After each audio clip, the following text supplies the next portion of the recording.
Dragon Ball Evolution.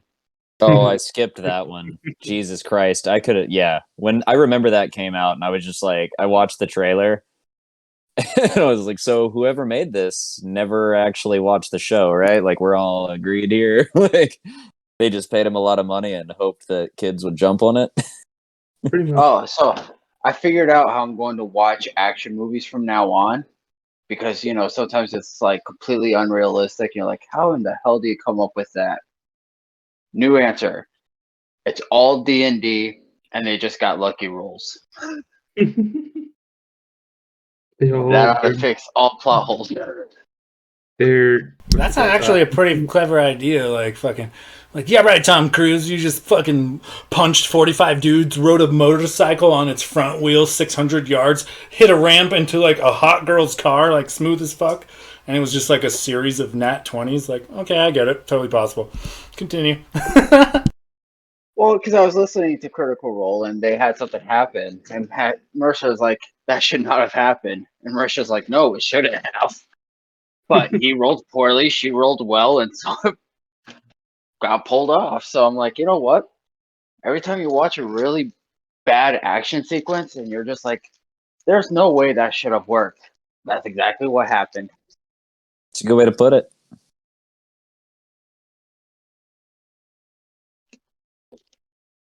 Well, I guess we're running a little behind here. We want to shoot Logos a message and maybe get this thing started then. Yeah, he said to go ahead and just recap without him and he'll jump in when he can. Because he said he'd be late and we just don't know what time he was thinking. And I take pretty thorough notes, so if anything, he can take, a minute and read through whatever he's missed. Okay, well then, let's get her started then with this recap. Last session, the party found themselves tattered and tired as they tumbled into a final room of a quite lethal obstacle course. After a few attempts at this and that, the party concocted a plan and set it into action. After a rough start with an aboleth and its unhatched offspring, Gladier, though mostly unwilling, did manage to open a form of painful telepathic communication with the beast. And telling it what your intentions were, the aboleth then aided the party, helping to reveal the path forward. Which, upon taking, the party became even more confused when a smiling, fully armored, golden dragonborn, Valinor, was there to greet them. Valinor was also revealed to be a long-lost childhood friend of Gladier, and a member of the Order of Holy Fangs, knights that oppose the Silver Queen. Speaking with Valinor revealed much to the party. The once ancient trials of knighthood had been perverted by the Silver Queen's men into a pit of death for their gambling and amusement, ignorant of its true use.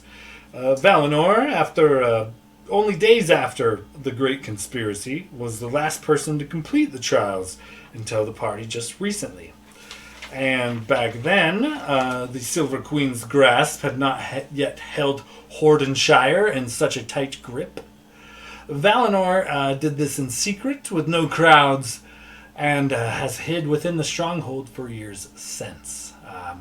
He also revealed to Gladier in private that the Holy Fangs are losing the war and working out final plans for a final act of courageousness, honor, and sacrifice in hopes it may do some good.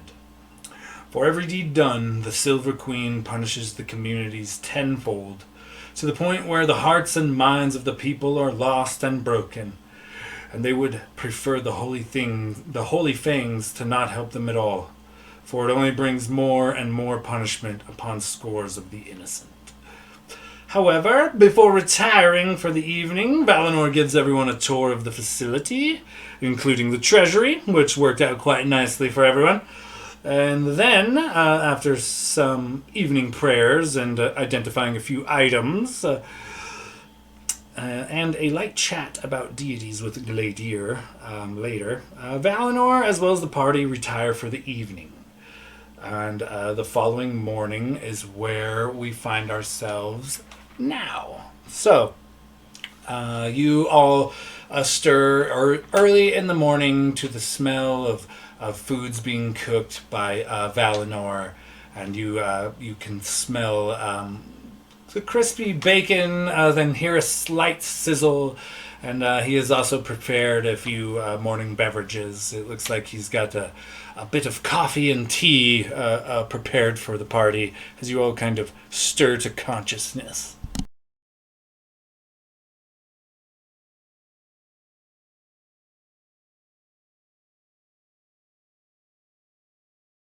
All right, I think later would probably be eager to get up and have a little breakfast after getting ass whooping the night before.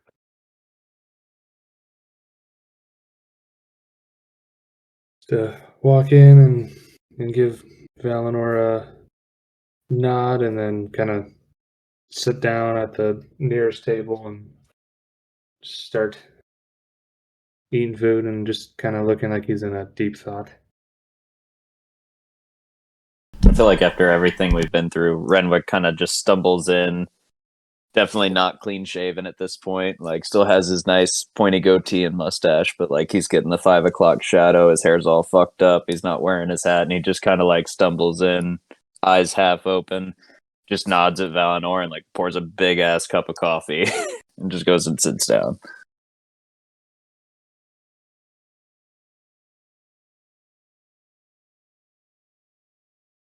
I'm sure Blade would kind of follow in last, kind of sleeping in as much as he could, but also kind of maybe not as disheveled as Renwick, but still kind of got that bad hair coming in, pouring some coffee and just taking a seat, nodding at Valinor.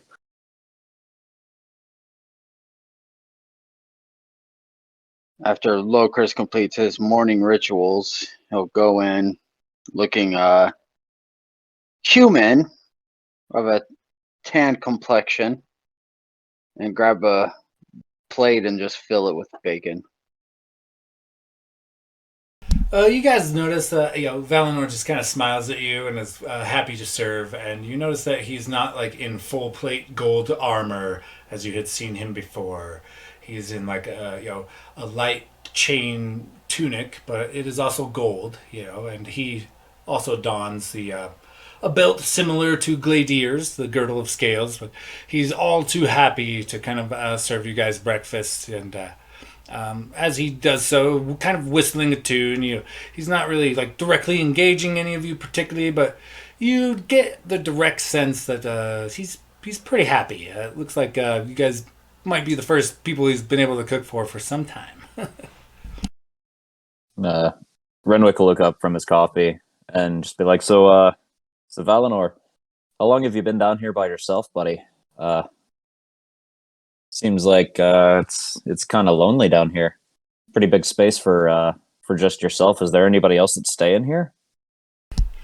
Well, I have been here for, I don't know, the better part of 2 years, but no, it's just a headquarters for me. I have a messenger that I rely on, returning to me in secrecy from the village. A good friend of mine who is actually late. He should have been here by now, but espionage is not always something you can time, so we give him the benefit of the doubt for now, but he will stay sometimes when he has a free moment or is tired from the travels, but he usually is almost like a, how do you say, mailman. He stops by, delivers messages, and is gone again, but he occasionally stays an overnight stay here, but for the most part, no. This is only this has been my makeshift home since the Silver Queen took Gethmara. And, yeah, it serves me well. Has not been found yet, and nobody misses me when I am away and off on excursions with my fellow knights, no? He winks at you and tops off your coffee. Speaking of your fellow knights, how have you all been coordinating your attacks if you stay separate from each other? Like, how do they communicate with you down here, you know, for your strikes against the Silver Queen? Well, the reason we stay apart is because she is quite the adversary and very powerful on the arcane arts.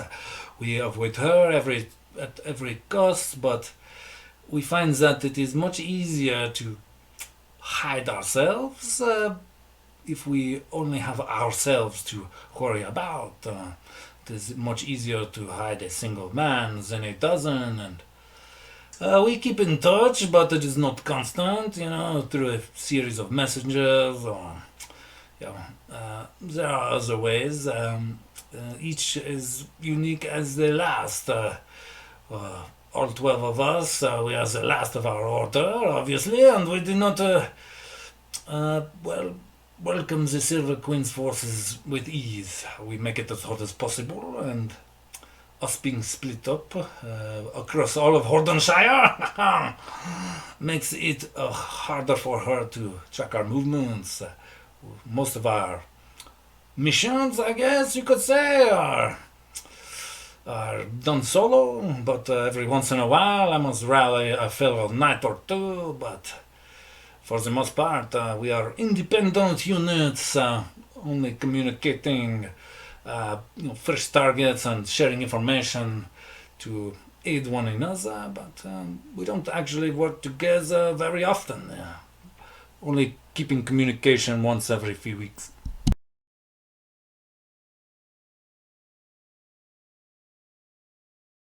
Well, no wonder the townspeople are turning on you. You guys have really fucked up this rebellion of yours. Agreed. This is true. Many of our secret places and many of other knights of our order, they stuck together in great numbers, and when they were discovered by the Silver Queen, well, let us not speak of such horrible things over breakfast, no? And he slaps a couple more pieces of bacon on your plate. Well, I can understand not wanting to speak of horrible things so early in the day, as it'll kind of set the tone. So in that case, why don't you tell us something good? Okay, well, the magic of this place is it resonates with the ancients, and it is said that if you perform the rituals and live through them, that maybe you'd be willing to go a step further. There is a ritual to confirm, if you will, your knighthood. I don't know how to say that with a French accent. Sorry. To confirm your knighthood, you must do a ritual that involves much. You must have a symbol of your knighthood. You must have a symbol of your order, rather. You must have a motto or a cause or something to bear upon. To stand behind, and a righteous ideal, perhaps, or a motto, or perhaps even a deity to dedicate your lives to. That is always good. That is what I did. He kind of he stands up straight and puffs his chest out, and you notice a holy symbol of Pelor hanging from his neck.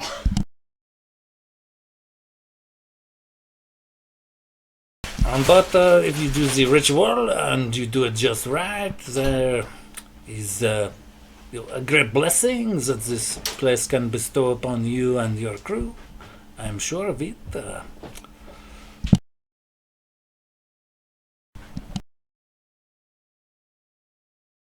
Well, I mean, that sounds like pretty good news to me. And anybody best by Pelor seems like a fairly trustworthy person. Is there anything you could tell us about the boon we might receive should we do this ritual?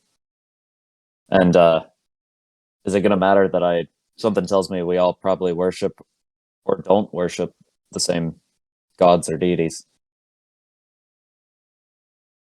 That is fine. That could happen all of the time. Not all orders are dedicated to the deities. Some orders are dedicated to a cause, or perhaps they have a common theme or motto. Something that the average man can rally behind. But this is up to you. But the boon that you may receive from this place for a new order of knights has not been christened for some time.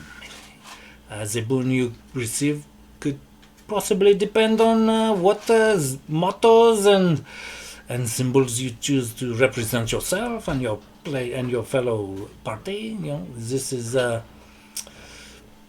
unique to everyone. I would not know anything about your order. In fact, you would have to kind of make it up right now as it goes. Could be an order to an evil deity for all I know. Yeah.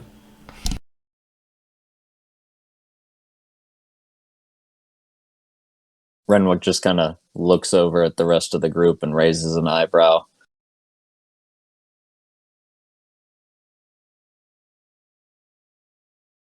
I mean, I think we're all looking for a little bit of justice. I mean, it's not a bad place to start.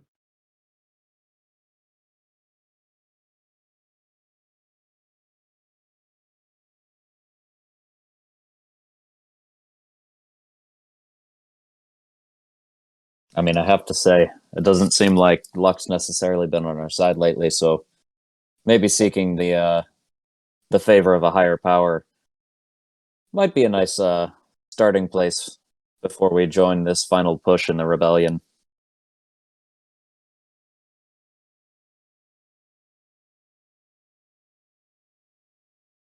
Chris is going to go back into his room, and he comes walking out holding a picture with the hourglass with a skull in it and the scale. Since when I was in a mood last night, I drew up a little something that I call Sands of Justice.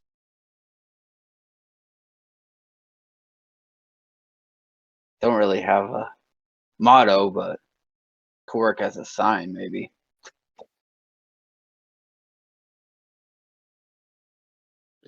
Valinor kind of looks at it and he says, yeah, this will do. This could be your crest if you would like it, provided the party agrees. You will all also need a name in order to complete the ritual, as well as participating in a small ceremony, and the motto as well is part of the magic. So what does the Sands of Justice stand for? Vengeance? Justice? Street justice? Vigilante justice?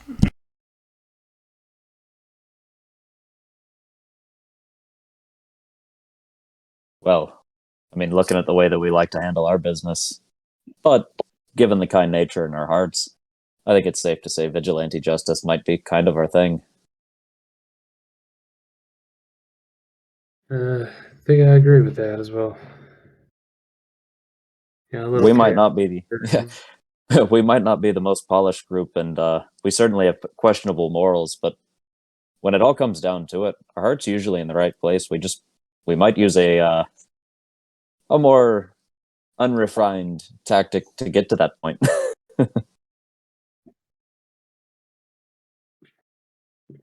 Indeed, this is a good point. Justice for the people, from the people. It is a good motto, I think.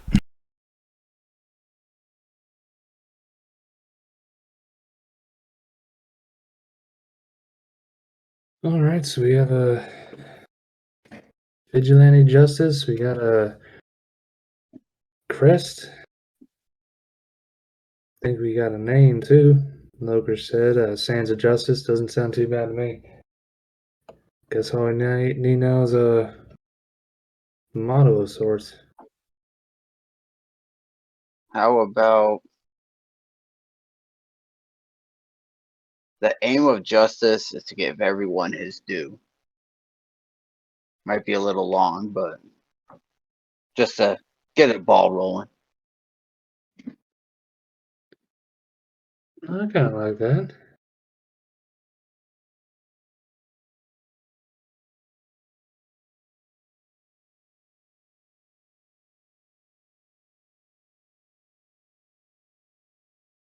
Oh, it's a bit early for me to come up with something clever, so whatever you're feeling, boys. Blade will nod in agreement as well.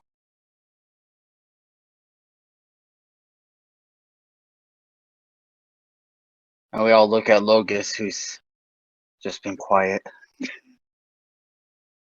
Or he might still be in bed. What was it again? He seems kind of dazed and confused ever since Renwick saved his life with a fishing hook. That's pretty fair. He probably needs a little bit of alone time. Best let him sleep in. Well, I will definitely start this ceremony or put it into motion. I will have to look up a few things in the library, but it will work out, I think, for everyone if you use the magic this temple has to offer. It definitely helped a boon or two for myself. And he kind of smiles at you guys and whittles his hand, waves his hand at you guys, and you notice several golden rings on a single hand.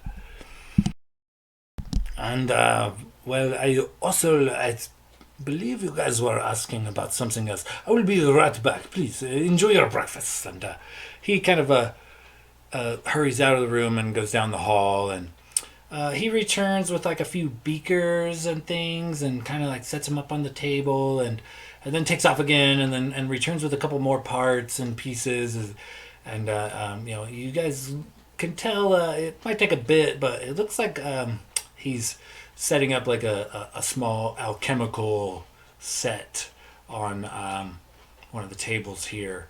And he's kind of going back and forth from like the storage room to the barracks, and so it's like a long jaunt, and he's carrying glass baubles of various sizes and metal coils and things, and he slowly begins setting up like a alchemical lab essentially in the barracks.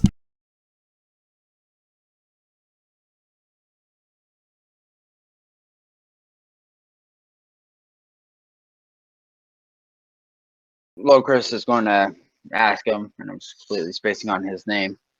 How well stocked is your library? Well, it is the library of the ancients, of course. It is stocked with nothing modern, I assure you, but great history of the dwarves and the Red Dragonborn clans can be found there. A few compendiums of this or that as well. You are welcome to anything you can find in the library. I ask only that you leave my stationery alone, as it is part of my order's way of communicating. Is it going to be a while before you're set up? Indeed, I believe it was Gladier mentioned needing to purchase some healing potions, but if given a day or two, I could make you several, so I will do this for you for sure. Alright, well, let me know when you're ready. I'm going to go peruse the library. And then Locris will walk out and go into the library to search for any books that may be related to the dreams he's been having and the information he's been searching for.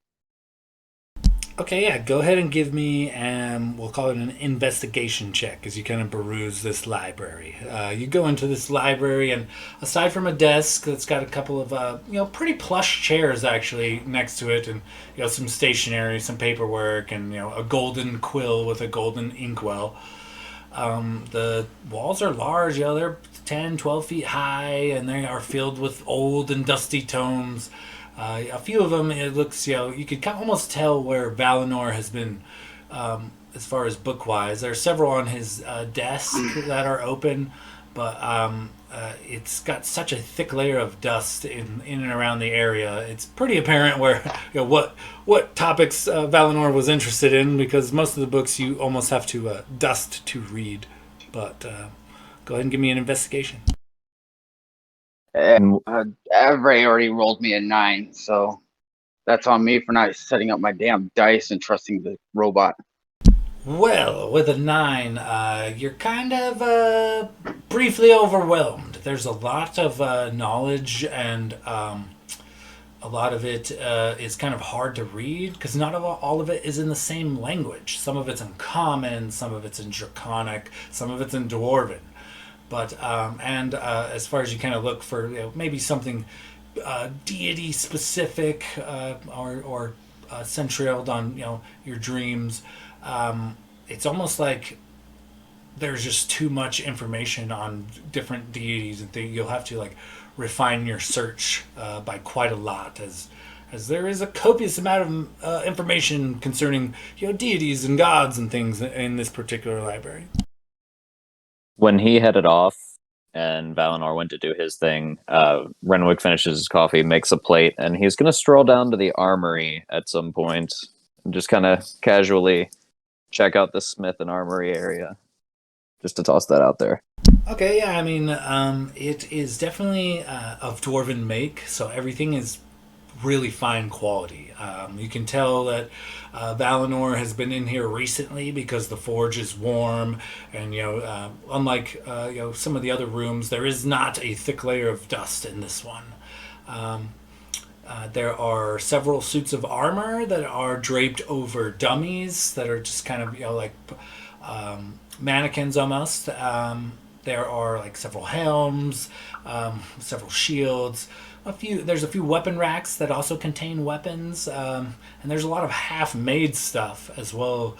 You see like raw ingots that have just kind of been dented or half smelted into some sort of shape that maybe the user discarded them after, or some sword hilts that are made with no blades, type of thing, and a lot of tools. Many tools are just kind of scattered about.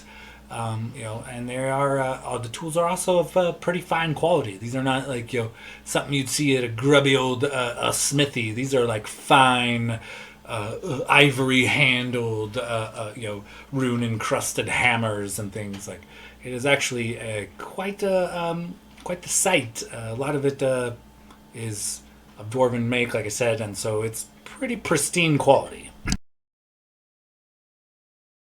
Oh goddamn.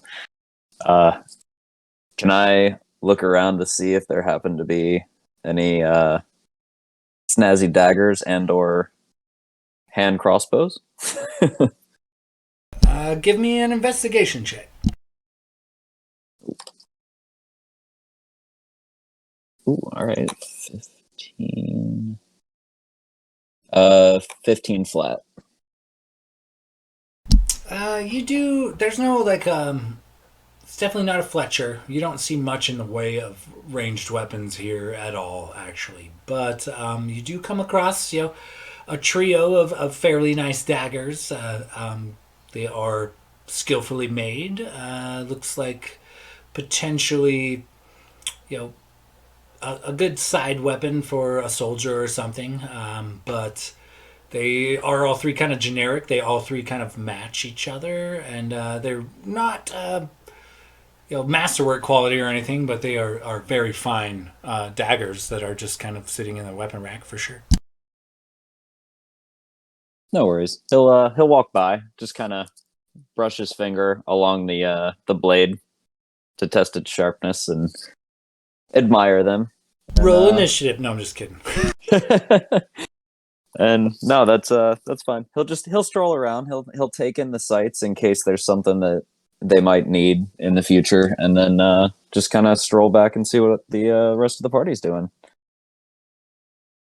Valinor at this point has like a set up a pretty complex little set of like beacons and beakers. There's a few like a candle that he's using to heat up one formula, and he's like harvesting the vapors from it through this coily tube into another, drip system into another, formula, and you see him kind of, crunch up some herbs in a mortar and pestle and insert them into like a thing of water on one end of this contraption, and it begins to boil out like a certain type of elixir oil that he then harvests and applies to another, a combination of herbs and things that he had smashed together and worked through a similar process. And Valinor is currently working on brewing you guys each, well, at least the party. I don't know about each. We'll roll it out here in a bit, but Valinor is for sure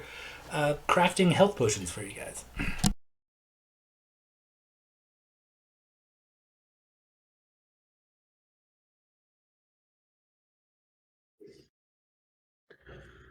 I think. Hmm. I think later would kind of still just be hanging out in the kitchen barracks area, kind of still on maybe like a bit of a shock that his childhood friend is still alive, and just kind of like everything that's happened, and just contemplating where they're like, thinking over plans to how they can move forward from this, considering everything that happened in the past 24 hours. So he'd probably just be not brooding or anything like that, but just, kind of deep in thought in the kitchen area, just sitting at a table.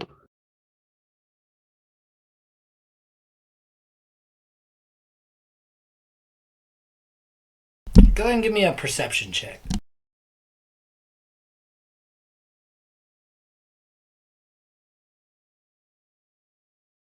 Oh, good.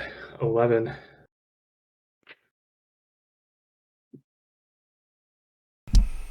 With an 11, you kind of, as you're kind of hanging out in the kitchen area, you're basically in the same room as Valinor, but he's got several feet, maybe a dozen feet or more of distance, and you're not sure, but you swear you can see him kind of side eye you, like maybe he's taking a glance or two at you when he thinks you're not looking. I think after a few minutes of just coming to terms, just processing everything, just look up at Valinor. So, this plan of yours, you said you're trying to organize a final last ditch effort assault on the Silver Queen. What do you guys have sorted out so far, and how can I help? You see, he kind of, he looks at you and then back to his work as he's like finely measuring this some sort of powder that he's sprinkling into his like alchemical creation. He says, "Well, this it is not the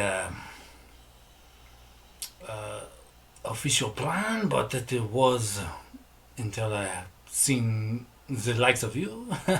Perhaps if we have a little bit of help, we have a little more hope, but."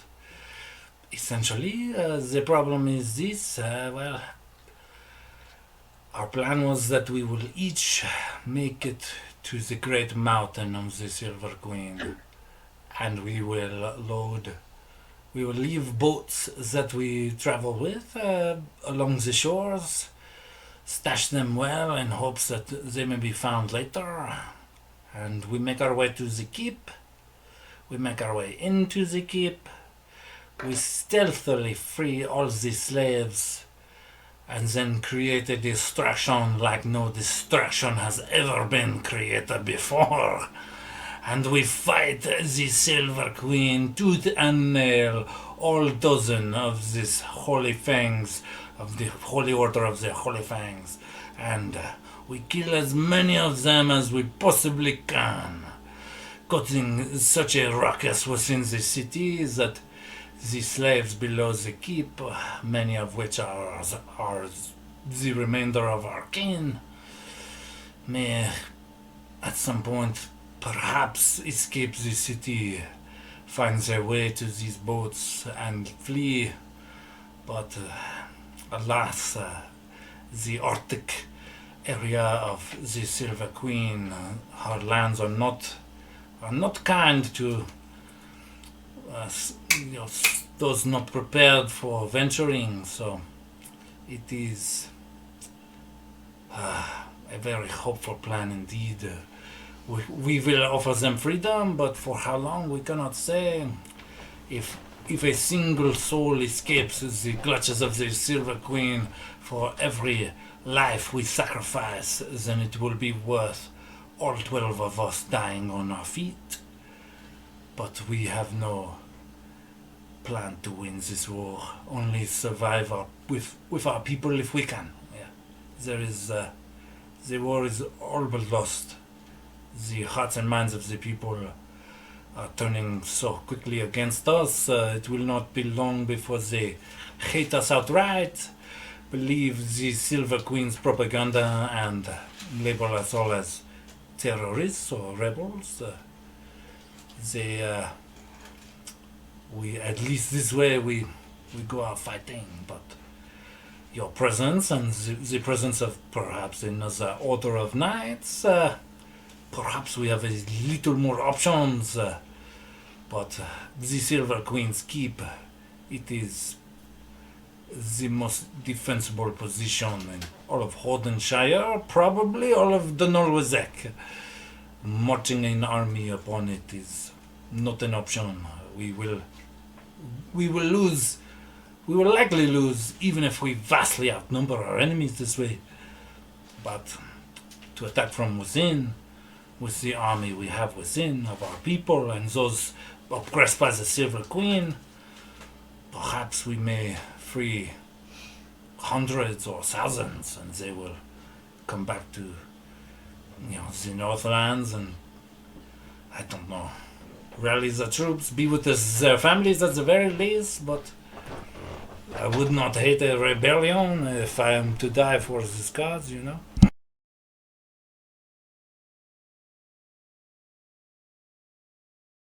I think we were talking briefly about it last night, but you don't think any of the Red Dragonborns any of the clans here would assist us? There might be a few, there are always a few that are not happy with the way they are treated, particularly when they are treated badly. So sometimes there are more than a few, but it is not that they do not want to help, it is that they are afraid. The Silver Queen has made it a point to go above and beyond with the punishments, to the point where the people almost fear us interacting in their lives, even though they are so bad. They do not want us to free them, for they fear that when they are recaptured from their escapes, they will be punished twice over, 10 times over, for merely trying to be free. So it is with great sadness that I have to admit, the way things are now, I do not think we can win this war. So the best we can do is give hope to the Germara clan, all of the golden dragonborn that the Silver Queen has collected were either executed or forced into slavery in her slave pits, for the purpose of mining resources, making her wealthy, or some of our skilled artisans and whatnot are put to work, treated a little better than the common slave, but still slaves. We do not know what else to do, Gladiator. We have lost the hearts and minds of the people. Those brave enough and willing to help us are few and far in number. The Silver Queen has a way of influencing everyone, and those she cannot scare away or frighten into her, call into her crowd, Her pockets are very deep, and she pays very well.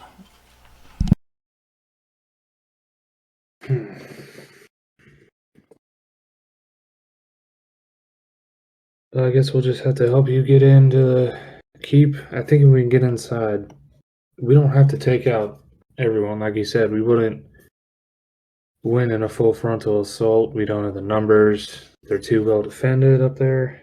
He smiles at you and he says, he grabs you by the hand. He says, "Come with me, Gladier." And he runs to the library.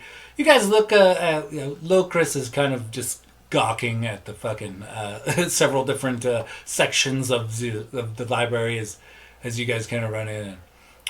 Valinor quickly runs to a few scrolls he has tucked away on his desk, and he throws one open, and it's a map, and it looks to be a map of what they call how do I say that word, Alec? You tell me. It's in your backstory. I can type it all day, but give me one good enunciation on that. Chris, like, now I can't say it. Now I'm feeling self-conscious. Chris. Okay, I dropped it in the chat. So The Chris. Chris. All right. Chris, yeah, like Chris. so like almost a silent I, like Chris. It's not something I made up. Okay, I do recall we had a good long talk about this, but okay. So if I made it up, it would have been easier to pronounce because I got a little bit of mush mouth sometimes too.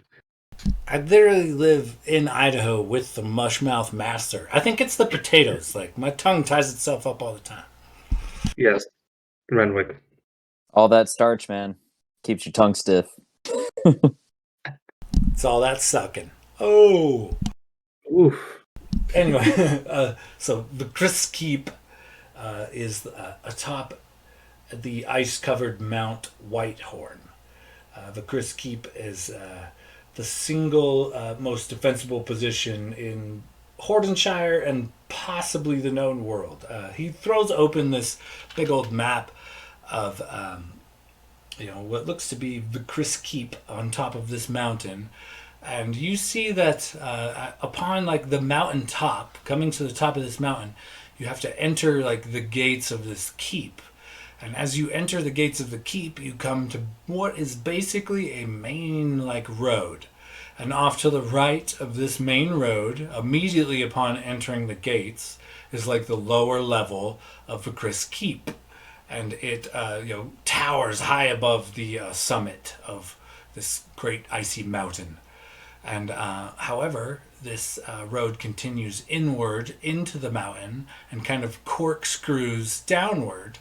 And down in the bowels of this mountain is a thriving city, a metropolis, if you will. Hundreds of thousands of civilians that kind of work and live in this town. And he's got kind of a rough map of everything, and he's kind of showing it to you. He says, "Check this out, Gladier." He points to a building that is particular, a particular area, and he opens another map. And it looks to be like diagrams of the inner workings of a building. And he says, "It has taken a long time to acquire this information, but check this out. This building here has been repurposed several times over since its creation, and it was once an armory for the dwarves, and they kept it." They kept their secrets about them, no? We know how to get into this building secretly, should we be able to infiltrate the city. This building of dwarven make, designed built for the dwarves by the dwarves that were servants of the Silver Queen long ago. Not even the Silver Queen, the Chris clan has been noble in the past, not all so evil, but it is now morphed into something of darkness. But I digress. Anyway, he points to the map of the city and then the map of this building. The plan is that once we infiltrate the slave pits and acquire the things we need to have our people free themselves and may a massive slave uprising / escape.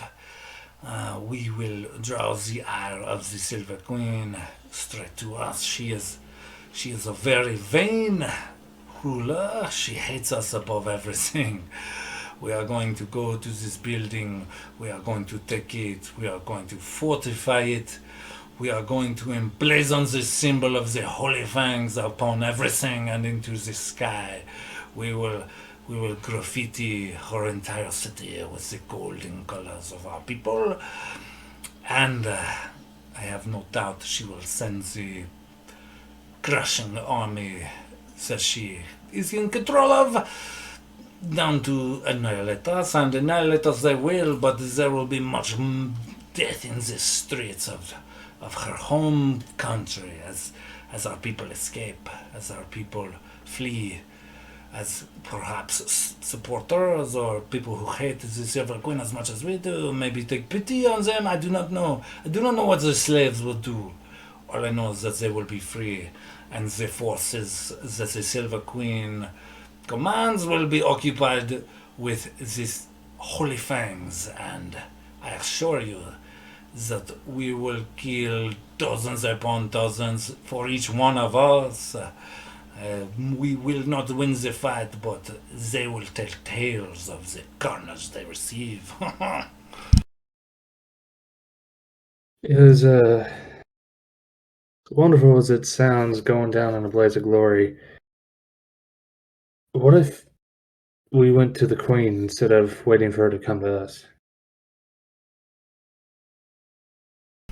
I considered this after your arrival. I've prayed much to Pelor, but I think there is one deviation in the plan that might bring a bit more hope to us, might bring a bit more help to the fleeing people in this situation. The Silver Queen is what holds the whole thing together.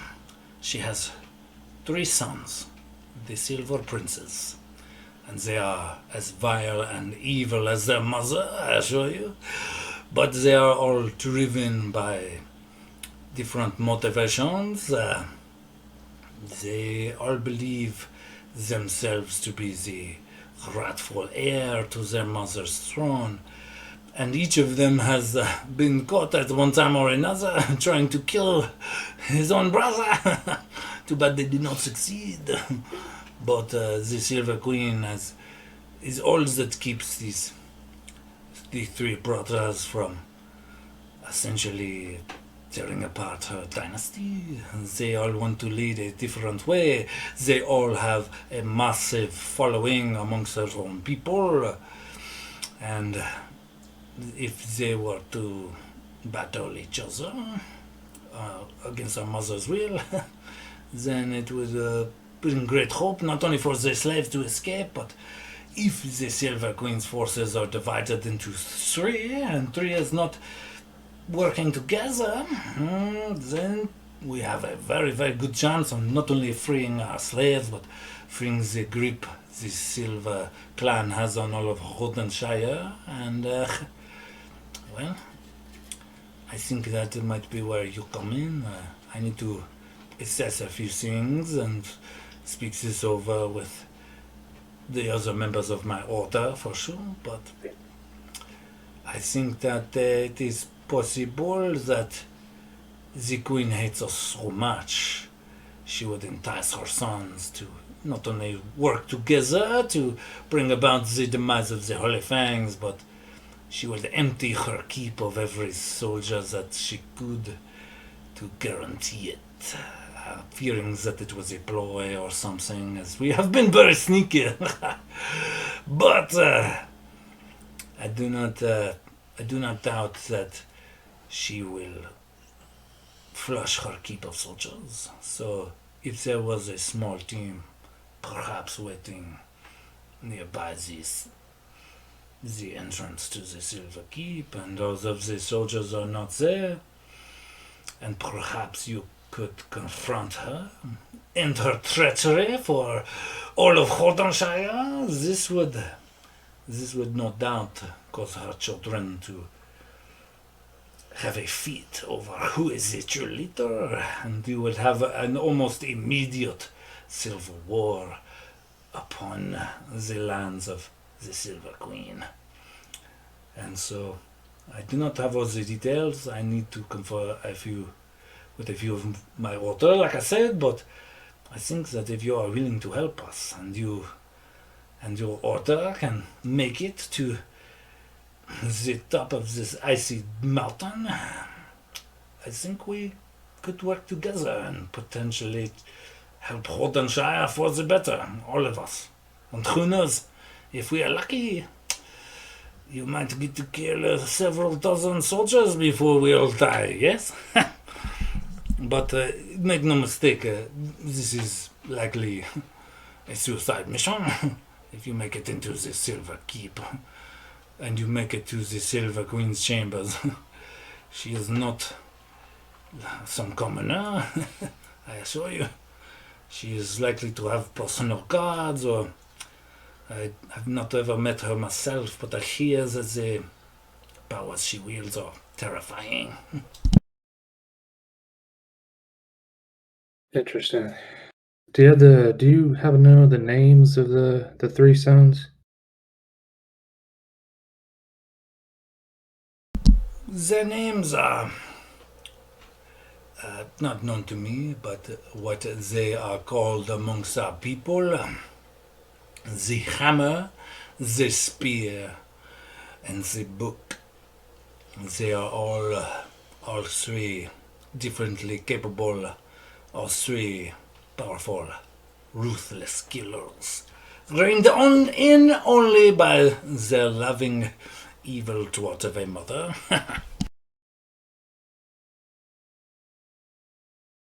So do you think if we can get inside, get to the Silver Queen, and take her out, there will be enough infighting that they essentially just take themselves out after that? Yeah, I know the Silver Queen isn't anyone to be trifled with, but I mean, kind of feels like our best shot here. Free the prisoners, take out the Silver Queen, make a hasty escape. The three brothers destroy each other trying to fight for this throne. And even if they don't all kill each other, the one who survives will be in a weak enough state to where they're not going to be able to defend themselves. This is the hope, yes.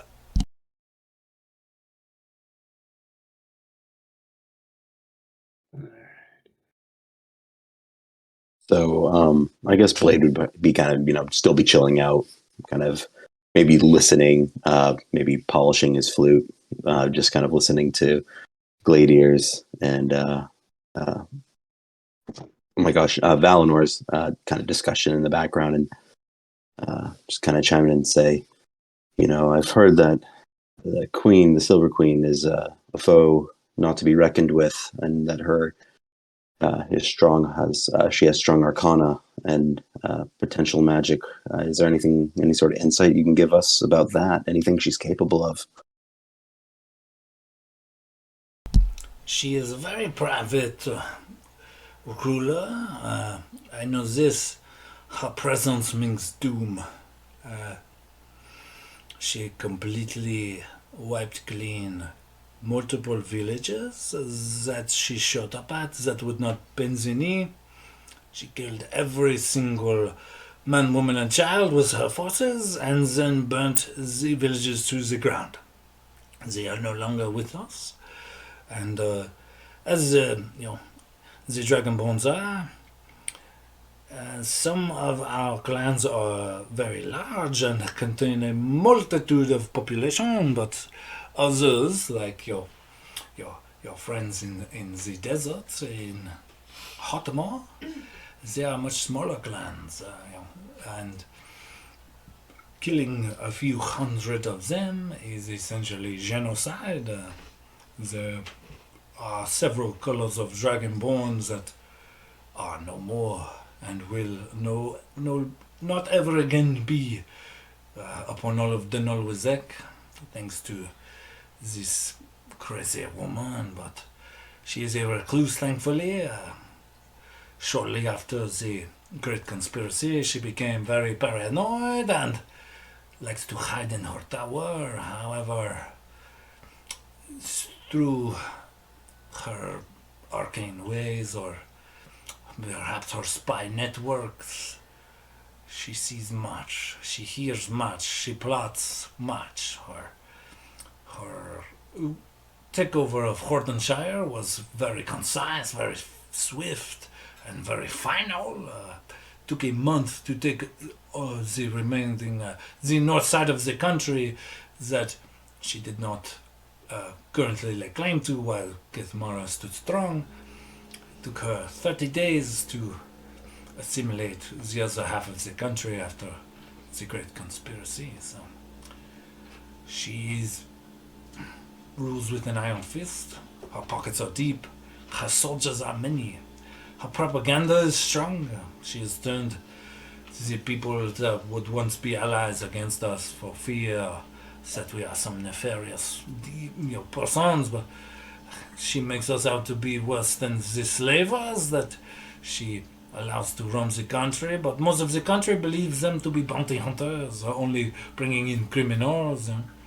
But the northern half of the country, our half of the country, is prosecuted beyond the shadow of a doubt. She profits much from the slave labor of our people, for sure. Now, Eleanor, I just have one more question that just popped up in my head. You were a Greenthorn, and that's where you free the slaves. Do you know much of their quote unquote mayor, Miraneth, the scary woman, the mage, wizard, sorcerer, warlock, whatever type she was? Very arcane I forward. do. I know a bit about her. I know that she is as ruthless as the Silver Queen herself, but they were colleagues once. The Silver Queen was not always a queen. She was once a hoity-toity princess and one talented in the arcane arts, nonetheless. So, as with most Dragonborn who wish to further themselves in the arcane, she traveled to Wormhearth, within Wormwood Forest, and at Wormhearth, they met each other. They were colleagues, they were friends, classmates even, and they both share a very awful temperament. I would not mess with Marinette. Marinette is the Lady of Death.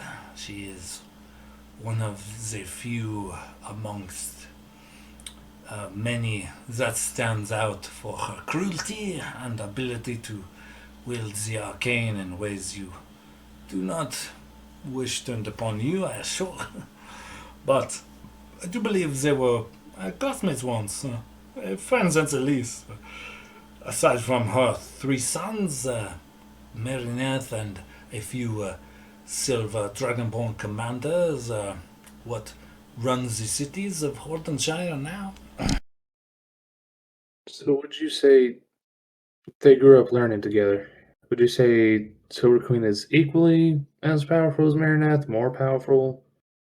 Arcane's uh, tendencies, not politically. I would say that I have not in my lifetime laid eyes on the Silver Queen, but let us hope that Marinette is the more powerful of the two, because I have seen her in action, and let me tell you, you do not want to cross swords with that one. Most who do not live, for sure. Alright. Well, I think that's all I can think of for now. Where's this friend of yours who's supposed to come in and help us get some goods and information.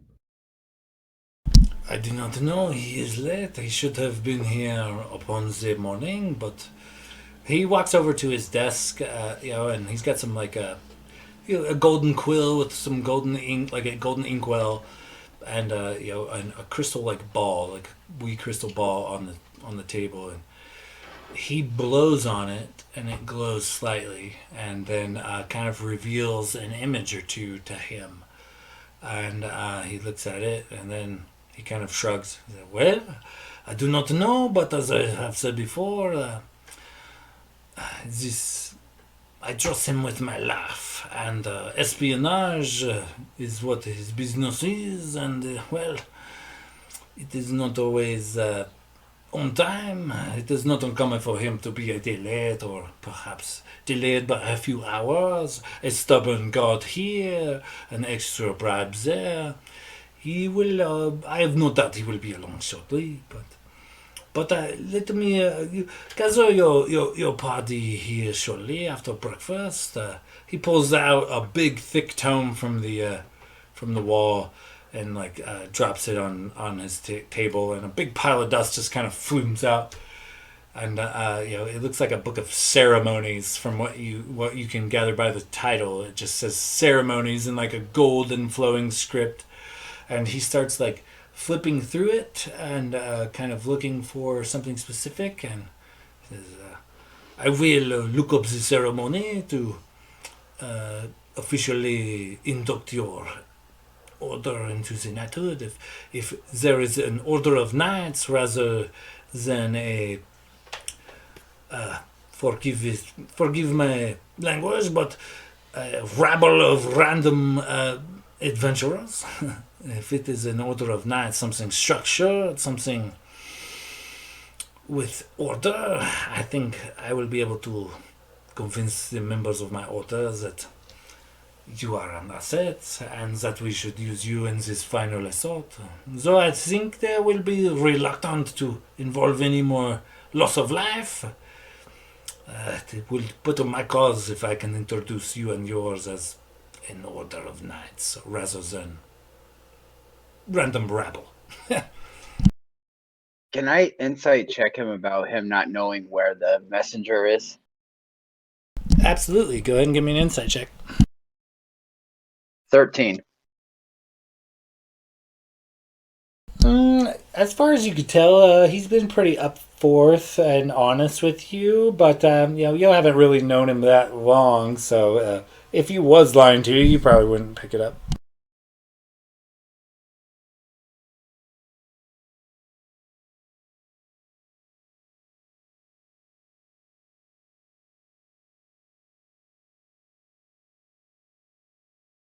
All right. Well, Escalator would just kind of wander around and try and gather everyone back into the kitchen area. So you can just get ready for this here. When you try to gather everybody, Renwick's going to go, well, I guess I'll go wake Logus up. And he'll just saunter off and find Logus. And he'll kind of, rib him a little bit and be like, oi, Sleeping Beauty, wake up, you're missing everything. No, what are you talking about? I've been here the whole time.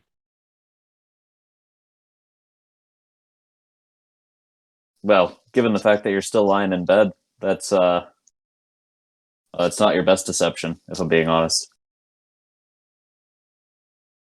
We had a long week, my friend. I just needed some sleep. Well, Gladier's gathering the gang, so on the way there, I'll fill you in. And Renwick will just fill him in on all the bits and pieces he might have missed since he slept in this morning.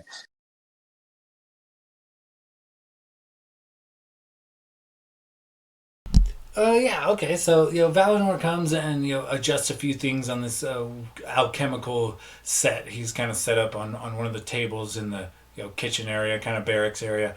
And he adjusts a few things, lowers a flame, lights a different candle and sets it aside. But you notice that he's carrying a hefty tome. And it looks like he's kind of found a particular page and he's reading through it. And he's kind of as he's kind of glancing about, and he looks to the lot of you, and he's like, "Well, I believe I can perform this ceremony, and it will summon the powers of the temple for to bless your order of knights and induct you all officially into the knighthood, since you have all already been, paid like you are knights. You might as well accept the title, no?" He kind of chuckles as he looks at you. Right.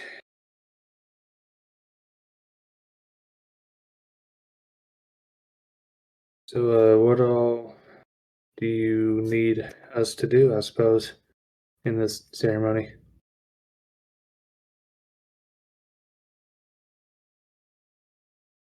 Well, as the book says here, we will need a name for you. We will need the motto or the mission statement, and as well as a symbol, and perhaps something to prick a finger with. That will be like a ceremonial.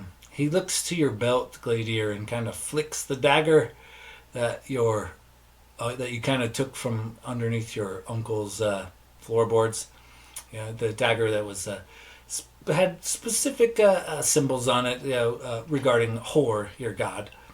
And he kind of flicks it, and it makes a nice little ting. And as he does so, he says, "That would make an excellent ceremonial dagger, no?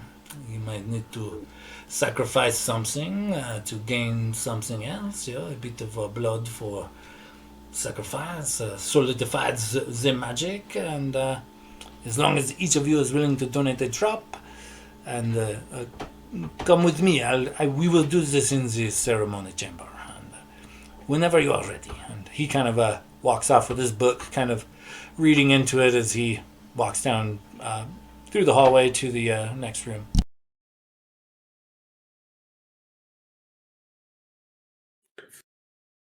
Alright, Glitter would just take a moment and pull out the dagger from his uh, pseudo father figure for the past few years. And just kind of just pull it out of the scabbard, give it a glance over. I guess kind of just relishing it before he uses it for this ceremony, and taking thoughts about thinking about where he's been, what he's gone through, and just takes a deep sigh, deep breath, and starts walking out of the kitchen area without saying a word to the rest of the group.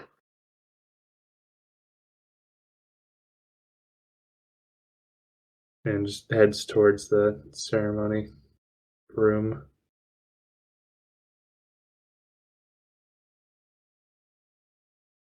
You notice that Gladier, when you walk in, you notice the ceremony room is the room you guys kind of tumbled into from the trials. There's still like a big stone tube hole in the wall where you and your party kind of crashed forth. And all around you seems to be, there's a few candles lit here and there. There's some plush throw pillows thrown out and about. But there's a lot of statues that look to be heroes of old that you can assume are probably something kind of like a crypt. You can assume that there's probably a few honored the dead buried here within the stone. But Valinor, it just kind of reads on, and he lights a few candles and lights an incense, and looks like he's doing a little prep work for the ceremony.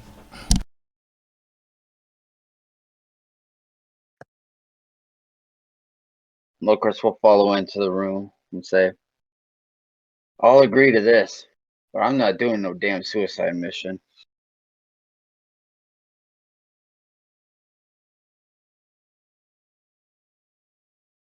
Uh, not really planning on dying in the Silver Queen's keep either, so I'm right there with you.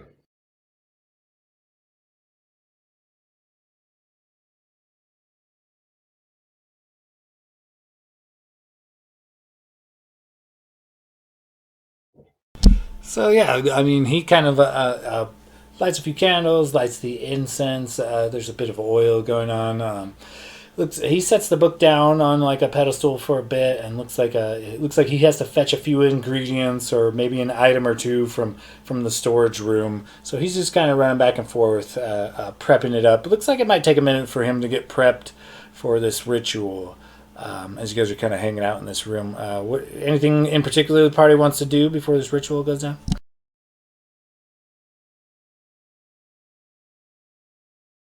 I think Uh, later, sit in the corner and just observe the ritual as it.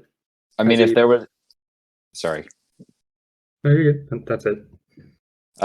if there was like a quick couple minutes while they were finishing prep, I think Renwick would probably sneak away and like trim his 5 o'clock shadow and like spiffy up. Like he's, like this is kind of like our indoctrination into officially being knights. So he wants to look good.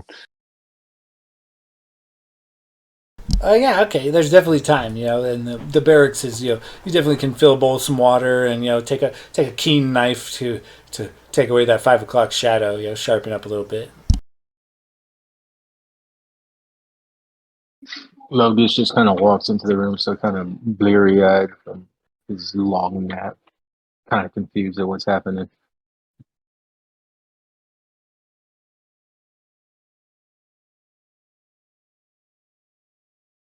As Valinor kind of runs back and forth, he's like, well, the temple is magical and it imbues the strength of many generations into knights, and it is one place where the official christening of knights and perhaps an order of knights is very prevalent, and it is an ancient place that has been doing things like this for some time, but has fell into disrepair for the last couple hundred years, and well, now you get to be the first guinea pig, no? Ha!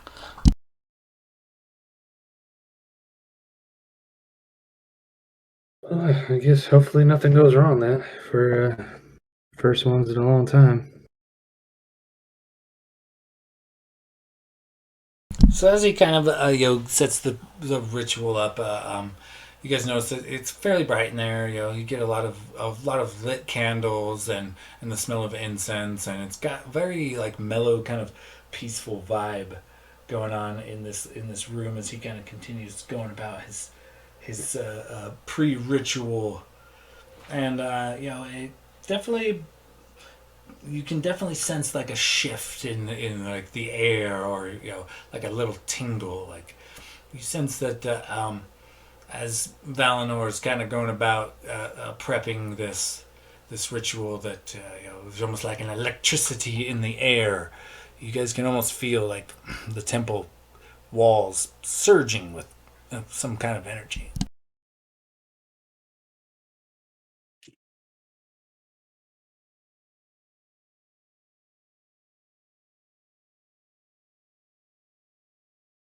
Valinor kind of turns to you guys. He says, "Okay, so I will say, so you first amongst you all, you must pick a speaker. There will be some spoken words in this ceremony, and you must amongst yourselves pick one to speak for you. So, who will be the speaker?" Renwick immediately steps forward and says, I, for one, would like to volunteer Gladier. And then he just steps behind Gladier.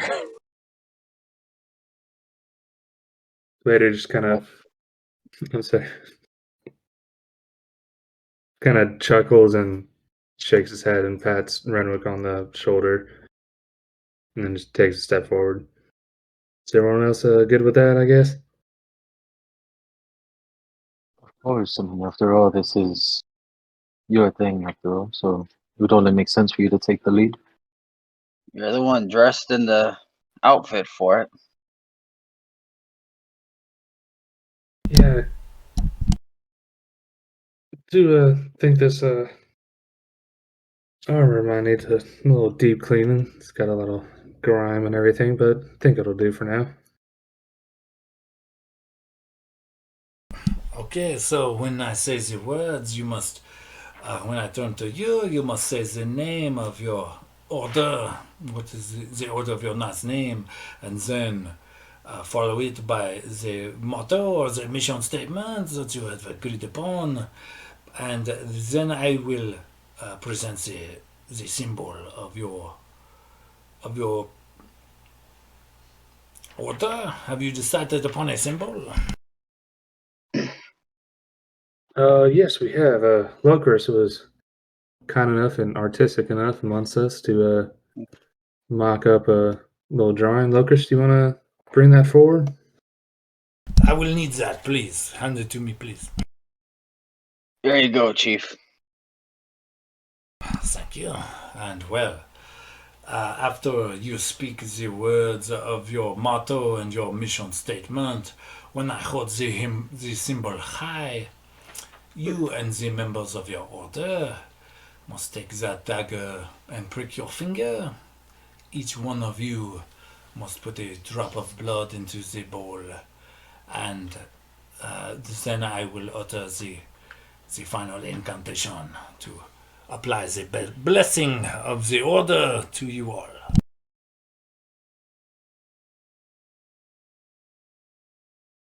Well, I think I'm ready. Guess let's become knights.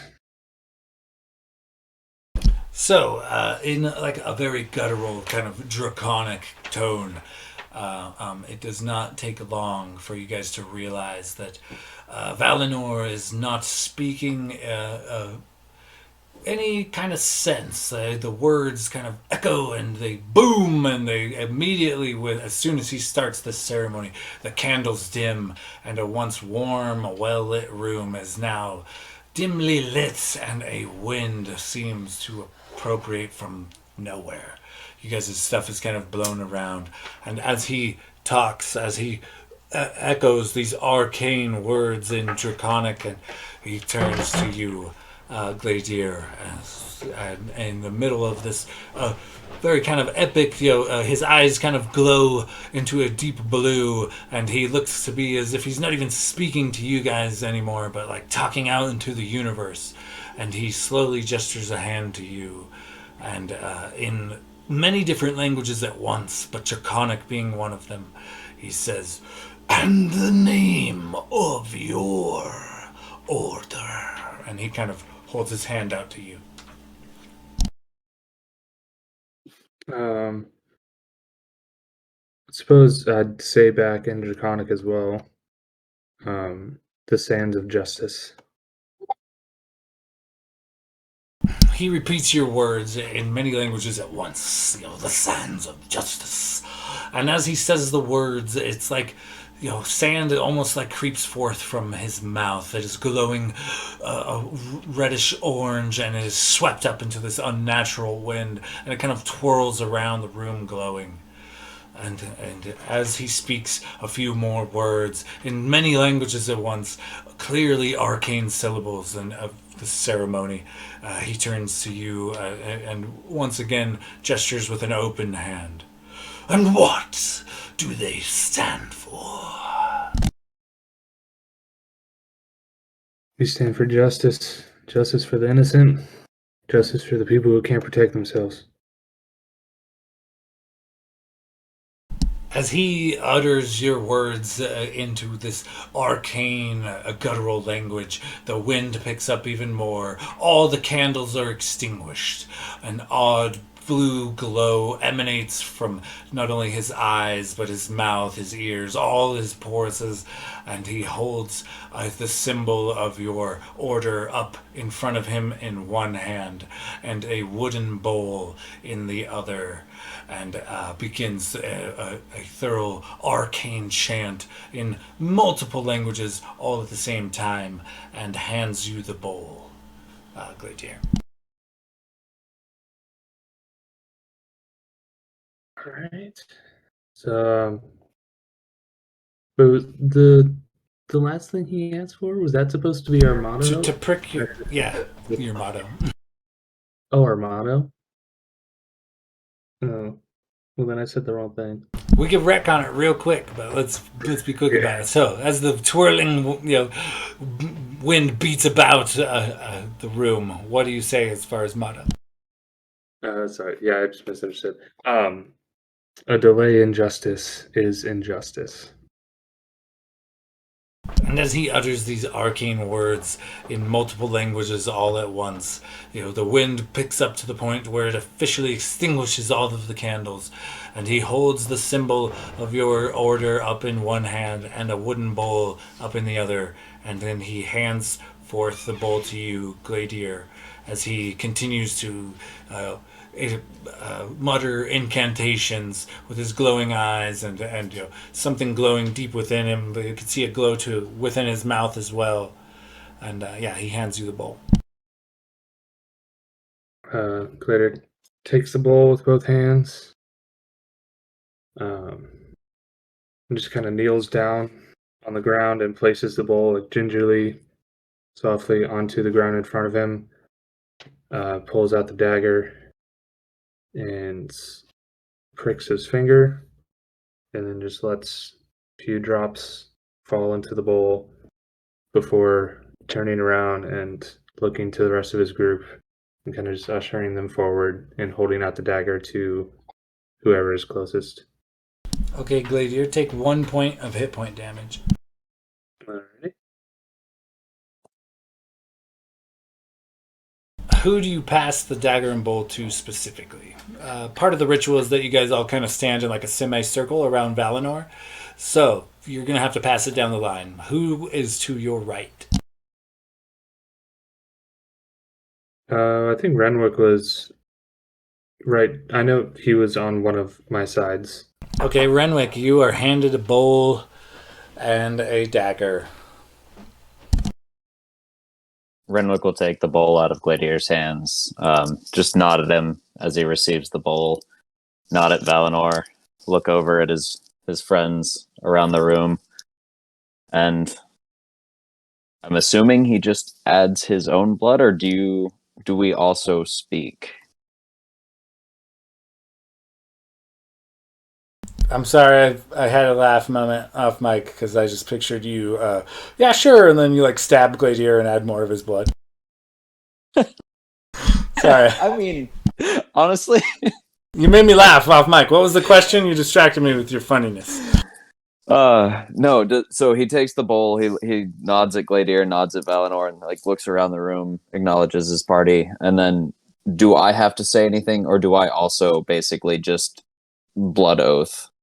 No, you selected a speaker to speak for you, and now you must prick your finger as in unification, as kind of an acceptance that you agree with the words that were spoken. Absolutely. Well, then he'll nod, acknowledge his party, and he'll pull his masterwork dagger out. Or are we using the ceremonial dagger? Is it individual? I don't know. Either way, whatever dagger it is, he'll prick his finger, drop it in the bowl, and exhale deeply and pass the bowl over to his right. And who's to your right? The last person I spoke to was Logus, so I'm guessing it's him. Logus, you are handed a ceremonial dagger and a bowl as the wind continues to whip around you, and the arcane words of many languages still seem to be spewing forth from Valinor. Luggers will take the bowl and the dagger and kind of look at Renwick for being so confused in a simple ceremony, and then just prick his finger at the blood and hand it over to Locris. Okay, by the way, Logus, Renwick also take a point of hit point damage. It's not rocket science, Renwick. You just gotta add a little blood. Locris, you are handed the bowl in the middle of this dark, whirling, arcane room. All right, so Locris will drop his disguise self look like his normal self and prick the finger, squeeze the blood out, and then pass it down to Will or Blade. You too take a point of hit point damage, and Blade, you are handed this bowl and dagger, the last in the line, as Valinor continues to mutter this arcane words in many languages at once.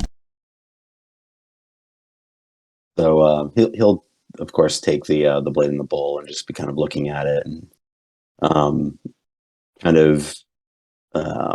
I mean, deities have never been really, or any hasn't really been a big part of Blade's kind of upbringing. So he not really in connection with that, but he just kind of just what am I thinking of? Not feeling pressured to do it, but just kind of going along with it. He just pricks his finger, drops the blood in there, and kind of thinks in his head, yeah, it's going to be kind of cool being called Sir. But proceeds to hand the bowl over to, I guess, I am the last one, so I'd be handing it back. Correct. You hand the bowl back to Valinor, and with a few more arcane syllables and the wind whirling about you, he jams the paper image of the of your guys' order into the bowl, and an explosion of golden light happens. Everybody give me a dexterity saving throw.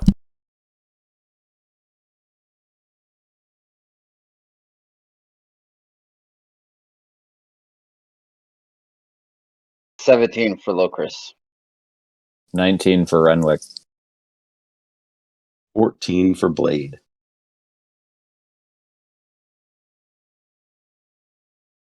And for Glader, Dirty 20 for Logus. dexterity is not my thing. It's not Valinor's thing either. So, with an explosion of light, you guys all kind of get rocked, but you hold yourselves upward. But both Valinor and Gladir are knocked prone by the explosion.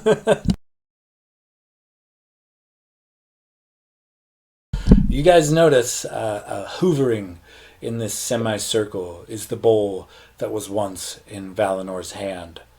And a weird glowing mixture of, you presume what was once your guys' blood just kind of glows brightly for a moment. And while the bowl is spinning in midair but not seeming to go anywhere, suddenly it all stops. The wind stops, the candles reignite, and the bowl falls to the ground. And as it hits the ground, you hear the tinging of metal on stone. Ting, ting, ting, ting.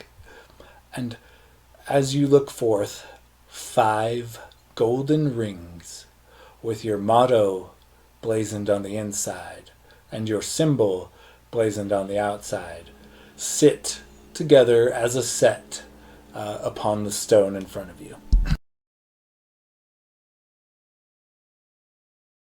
Also, everybody, you guys all took a point of hit point damage during this little ritual, but it is actually a permanent donation thanks to the ceremony. So all of you permanently lose a single hit point. Interesting. So you sacrifice a little bit. Everybody's hit point total's got to come down by 1, but you can tell by looking upon these rings that there is a connection with them and you guys, almost like you can almost feel or hear your own heart beating when you kind of gaze upon them. Wild. Renwick's gonna tug on Logus's cloak since he's right next to him and just be like, I don't speak Draconic, but whatever it is that we just did, I think it might have worked. And he's just eyeballing the rings. Logus would like to go, and I don't know if Gladir got up since he was not prone. I want to go over and help him up. And, well, after you, my friend, if this is meant to be ours, if it's only fair we do it together. All right. You kind of Beastmaster forearm grips pulls himself up with Logus's help and just walks over to the ring. So they're all sitting in the bowl, correct? Yeah, they've all kind of fallen out of the bowl, but they are all like a complete set. All five of them seem to be touching as if drawn together upon the floor, and they're all kind of glowing slightly. And Valinor kind of sits up from being knocked prone onto his back, and you can see like a fair amount of like soot, covers most of his face. And as he coughs, a wee puff of smoke comes out. That was the first for me. I did not expect that, no. And he kind of coughs and tries to dust himself off and stand up. Logus will walk over and help Valinor up as well. And as he's looking at the rings, do we feel a connection to a certain ring, or is it kind of just grab one size fits all type of deal? You would know that you kind of you feel a connection with a certain ring, and you feel that a familiarity with the others. Like not only can you tell which ring was meant for you, you can tell which ring was meant for your friends, even though the only markings are the symbol upon the outside as well as the motto etched on the inner ring. But yeah, you can tell that they are person specific and just kind of sense who they belong to with some suddenly found sixth sense almost. And right now they're in a bowl, or they scattered on the floor? They're all touching on the floor as if like magnetized. Like they are all kind of clinging to one another on the floor in the center of where you guys were doing this ceremony. Logus will walk over and pick up the set of rings and hand them over to Gladier. Think it's only fair that you pass them out, the speaker of the group. Gladiator just gives him a nod, and then I guess. So you said we have a familiarity. So like, can I sense like whose ring is whose, or is it just like I know it's one of theirs?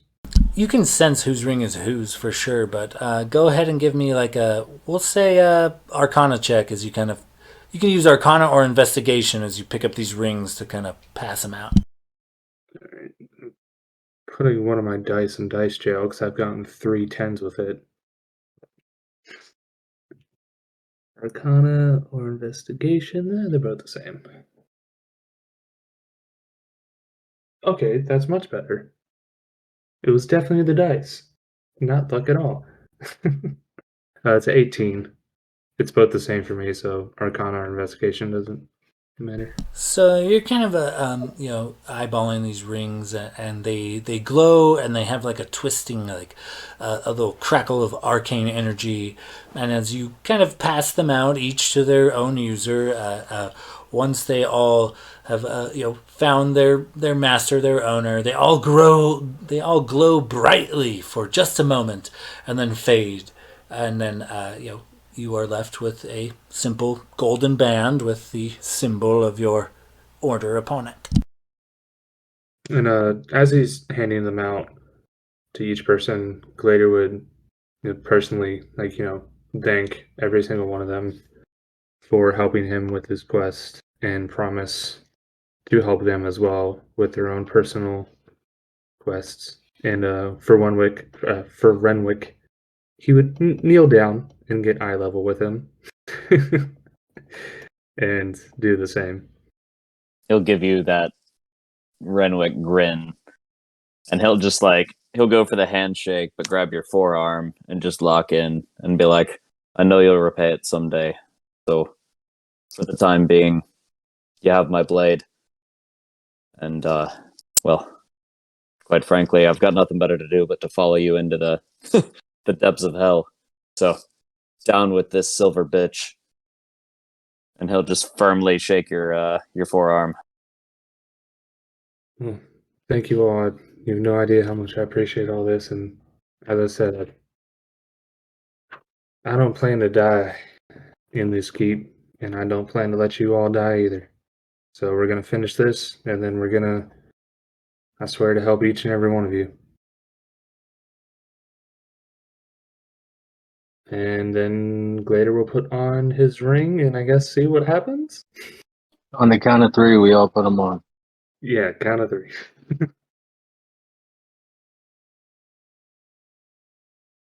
Everybody give me death saving throw. No, I'm just kidding. Everybody give me intelligence saves to see if it's on 3 or after 3. Yeah. Somebody fucks it up. They're the only one to live. No. Go ahead and everybody can give me an Arcana or an investigation check as you guys kind of thumb over your ring. I'll give you the basics, but it's a pretty high DC. But you'll have to take your chances with the dice, I guess. 21 for Locris, Arcana. 21 for me too. I rolled an 18 with a +3. It's a 19 total. I have a +1 Arcana. 16 for Renwick. 13 for Blade. Logus, Glader, and I all rolled 18. That's crazy. Okay, so you kind of you take these rings, you wear them, you put them on, you're kind of you find that the magical band fits to your finger size oh so perfectly, and as you kind of are attuning yourself, you kind of begin to hear whispers at first, and then outright speech, and you kind of it takes you a moment, but you look back and forth at one another, and you realize that these rings give the party the ability to communicate telepathically. Oh shit. So the way the ring works, we'll probably have to take a couple notes on this, so just so it isn't free reign, infinite magical walkie-talkies. Once per long rest for up to 10 minutes,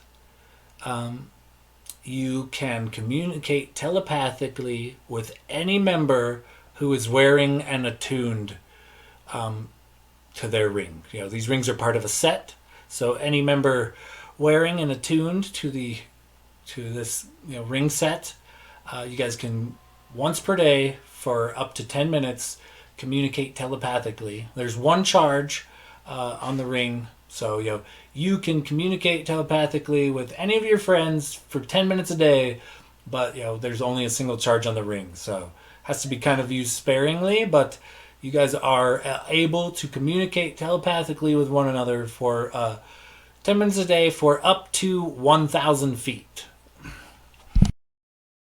And so, just to clarify, so we all know, it's not like we use the charge and then we have 10 minutes to use it. It's not like we use like a minute here, then we can use another minute there. It's just once we hit the charge, we have 10 minutes. Correct. You hit the charge, you've got 10 minutes, and you can communicate telepathically with your friends and them back. So, theoretically, if you were to say talk to Logus, that burns your charge for the day, but then Logus could talk to you, and so you guys could send messages back and forth. But and it only works on one individual at a time. It's not like a group party text. So you can target a member of your order and deliver a message telepathically. You can communicate for up to 10 minutes for up to 1,000 feet. Okay. I think I might have missed it. So say I use my charge to talk to Gladier, could he respond without using his charge? Correct. As long as your charge is creating a telepathic link between you and a member of your order, and then you guys can communicate telepathically for up to 10 minutes. And it doesn't take a charge off of his ring to respond to you or anything. All right, cool, gotcha. That's dope. That's going to be useful. You get the sense that this might not be the ring's only quality. There is definitely you feel like a circumstantial situation kind of ability. You're not sure what those circumstances or that situation might have to be, but you feel an odd connection to this ring, and for the time being, there are some latent magical properties to it that potentially develop later.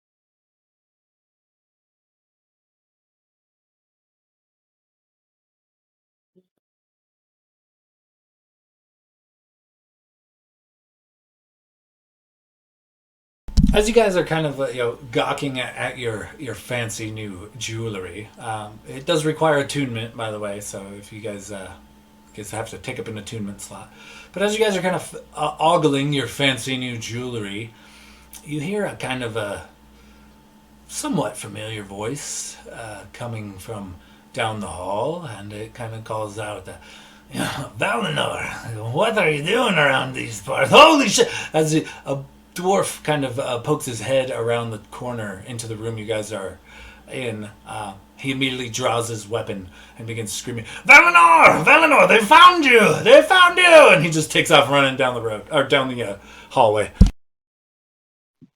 I'll cast hold person. Okay, what do you need from me? Let's see, that is a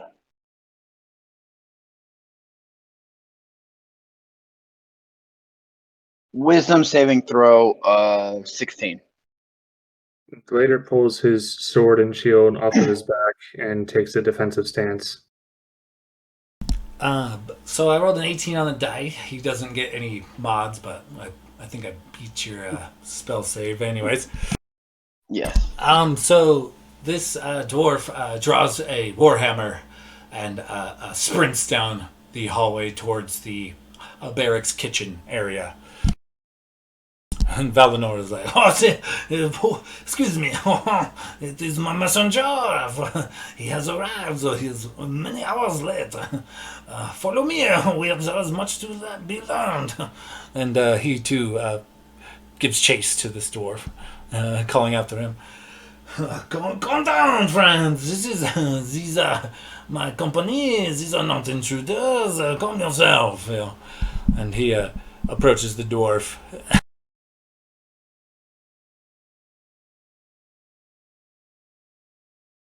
I did not know that you would be coming so late. What has happened? And the dwarf kind of eyes Valinor, and then kind of peeks around him to kind of the party, and he says, "Well, there's a lot that's kind of going down. We should have a good drink, have a good talk."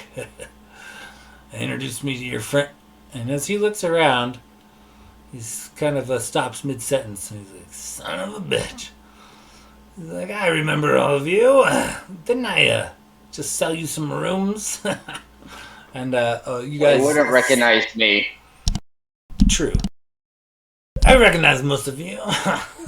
I just sold you some rooms, I do believe. And you do recognize Scruff, or Mr. Scruff, from the Broken Oar, is the dwarf in question.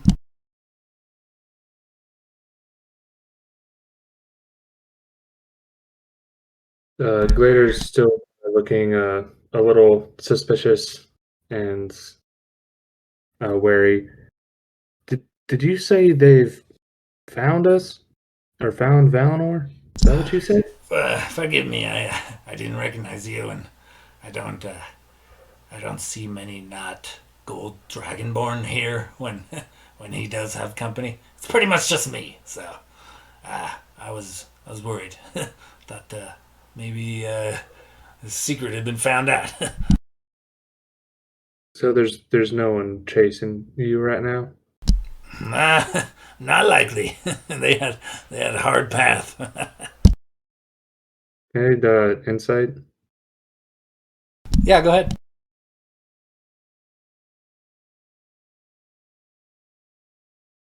I believe him. 12. I feel like Renwick was already established with this guy too, And he's just like, Scruff, you son of a bitch. Of all the people I expected to run into. He kind of smiles. Strong whiskey, fucking halfling. I vaguely remember you fucking getting her done. And yeah, wait a minute. He looks over to kind of Gladier and Locris. He kind of Locris. He kind of stops on questioningly for a second, and back to Gladier. Weren't you a little more red before? He looks familiar too, but I don't know. I see a lot of people. But you sure there's not a little bit of dwarf in you, boy? And he kind of pokes you in the chest, Gladier. I'm pretty sure you spent a long time convincing me to give you a free room for a show, and then you didn't even use it. You must have a little dwarf in you yet, huh? And he gives you a good elbow and kind of chuckles. And Valinor you can see Valinor's kind of impatient, tapping his foot. Well, what have you for me? And he reaches deep into his sash and pulls out a fistful of letters and kind of hands it to Valinor. And Valinor tears them open and starts like reading voraciously as he's kind of somewhat distracted. And the dwarf kind of turns to the party, eyeballs you guys all a little bit, and then looks back to Valinor and says, well, I cannot stay for long, but how about a stiff drink before I head back? I'd like to kick my feet up for at least a few hours before I journey back. And Valinor kind of just very dismissively is like, of course. And he doesn't really look away from the letter. In fact, he kind of slowly starts making his way to the library as Scruff makes his way towards the barracks and the booze. Locris will change into the half elf that he had originally looked at when he met, and just kind of glare at him and say, how are my horses? He swallows hard, like a big gulp of ale, and he looks back to you. And with a very distinguished look, he says, I have my daughter taking the utmost care of them. They, I assure you, be treated better than she does. Good, because I think we'll need them shortly. I don't doubt it. Once Valinor's checked in with his folks, I think we've got a bit of discussing to do. If I had to guess, most of the problems what delayed me in getting here, probably on account of you guys. Yeah, speaking of our soon-to-be hasty retreat, is there any way that you can obtain some items for us? We give you a little bit of gold, maybe do a little shopping, make sure that we're properly equipped for the task we have ahead. He kind of looks you up and down, and he says, do I look like a grocer, boy? I don't. What do you mean? Am I... What? I've known you but a minute. Valinor's a lifelong friend, but I don't owe you any allegiances. You're lucky Valinor didn't slay you on the spot for entering here. Quite the swordsman, that one. He takes a big gulp off of his fucking beer. I just turn to Valinor, give him a smirk, and be like, can you, seem to respect you, I guess, a little bit more than us. Do you want to make that request again? Valinor is actually in the library reading the letters he was reading. Shit, I don't say that then, because he's not here.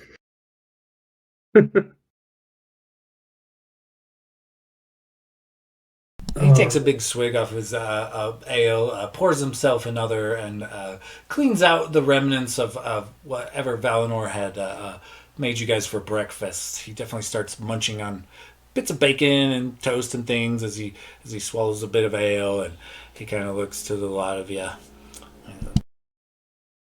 He's torn between watching you and eating, which he's balancing precariously. How hard would it be for you to get one of us into town? He almost chokes. Well, he kind of wipes his mouth with his sleeve. It very much so. You're. I assume it was you. He points to Gladiator. But well, while I did not see the antics, the alarm was for sure raised. The guards in the city have gone into a fucking frenzy. That's what took me so damn long to get here. Even the more trustworthy, as trustworthy as silver soldiers could be, I guess. The more bribable of the guards, would you say? Even them, I mean, they gave me a good pat down before agreeing to let me out for fear of what I could be packing in and or out of here. And if I arrive with a friend, it's not likely to turn out good. They would be very disappointed to find out I had included someone else in our very discreet, very elite bargain. But once the bells got rung about a golden dragonborn being around, the guards went into like a fucking frenzy. I've never seen them like that before. Well, not since the Great Conspiracy. They're beating down doors, throwing people out of houses. Shit, those slave carts at the front gate. I've never seen them that full. They've rolled on out already, half of them at least. And even I'm sitting there cleaning my glass, enjoying the struggles of this old elven twat bard. And the silver soldiers barrel in, screaming something about Blade, and the traveling bard, mistaking this elf for him. And oh, there was quite a squabble. Oh, the elf and his party were eventually overcome by the silver twats, but boy, they gave him a good show. They won't likely forget tingling with that bunch. But they didn't look so tough, but by God, they fought like demons. It was quite the entertainment, even if it did cost me a few tables and a chair. Will you be able to get our horses to us? I could potentially bring the horses to you, but this will have to take some time. I cannot always rely on the same guard on the same shift, if you will. There's a few intricacies involved, but I can be back in a week's time from today with, a few various items. I cannot guarantee that the smithies will forge you something, on commission without your written word or handshake. But I could potentially pick up a few items. I'm surprised you need anything here. This small fortress is well equipped. We have unique tastes. Glader, do you remember who that shield was supposed to come from?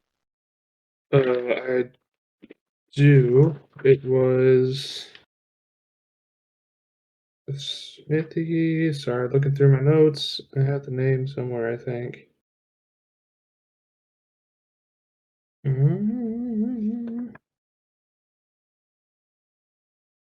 Or I take a lot of fucking notes.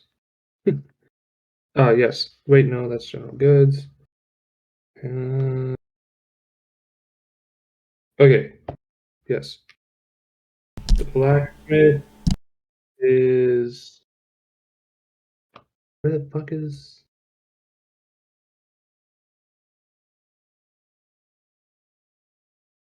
Okay, I actually don't have the blacksmith's name.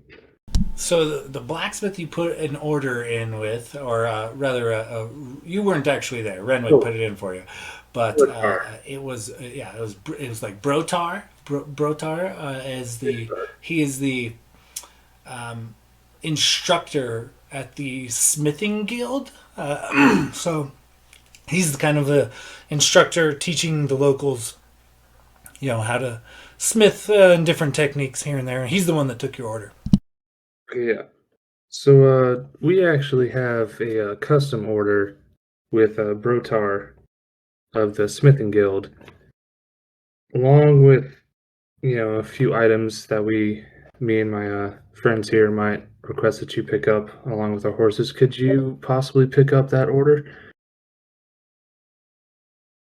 We could throw a little bit of gold your way for your troubles, of course. I know you're doing us a good deed by obtaining these items for us, putting yourself at risk.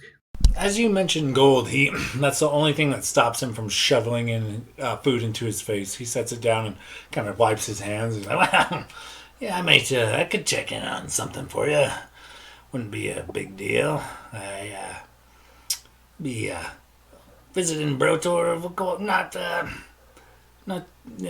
been a while, so I'm sure I could catch up with an old friend. Good smith. You chose wisely. He's quite the skilled craftsman. Yes, my friends actually, worked out the deal for me in my absence. But he did tell us that it would take about 10 days, and that was about a day ago. So a week from now, that'll still be a few days early, or a couple days early. If I give you, let's say, 50 gold, you keep 10, and give him 40 to expedite the order to be finished by the time that we're ready to leave in 1 week's time. Do you think you can handle that? I could probably do that for you. I can't promise that he'd how much he'd expedite it, but I can deliver the message in the gold at the very least. Yeah, I mean, we only need it. I mean, I only need it a couple days early, so I'm hoping maybe he might be able to, for the extra gold, he might be able to shave off a day or two there to get it finished on time for our departure. He is a skilled craftsman. If anyone could do it, it'd probably be him. All right, so and of course, as I said, I'm sure we'll all look into the rest of the group. Happily pitch in a small sum of money to, you know, reward you for your efforts in our escape because, as you said yourself, we're in a little bit of a tight spot here, and you are helping us a great deal. So I think we might be able to throw a few coins your way for your troubles. Every time you mention money, he gets a smile and rubs his hands together. Like he's all about that. All right, so I'm gonna go ahead and right now I'll give him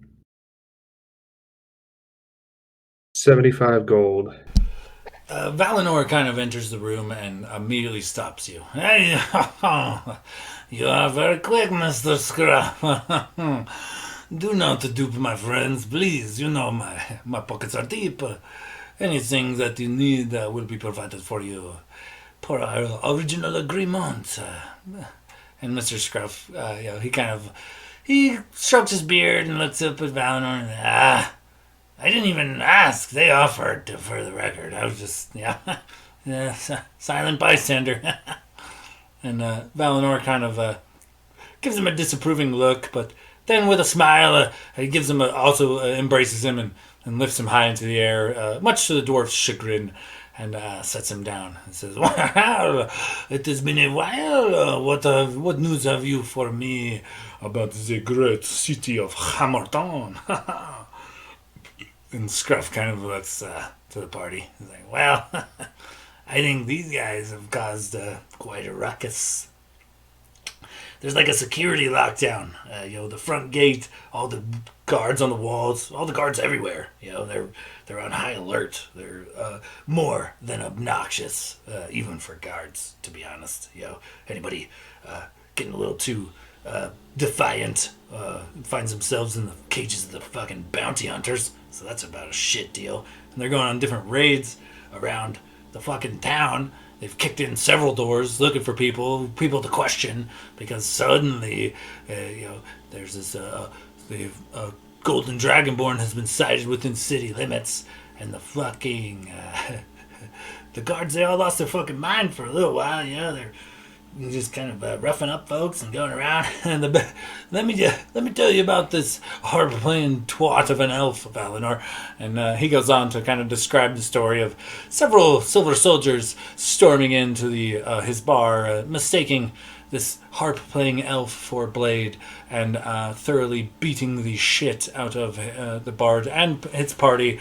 But the bard and the party gave as much as they got, but in the end they were overcome and hauled to the bounty hunters' cages. And then he kind of continues on. Just talking to these fellas about maybe bringing their mounts back up here since they paid me. Bought rooms from me they didn't use. And talked me down on the price before they didn't use them. Can you believe that shit? He kind of elbows Valinor. And he kind of continues on.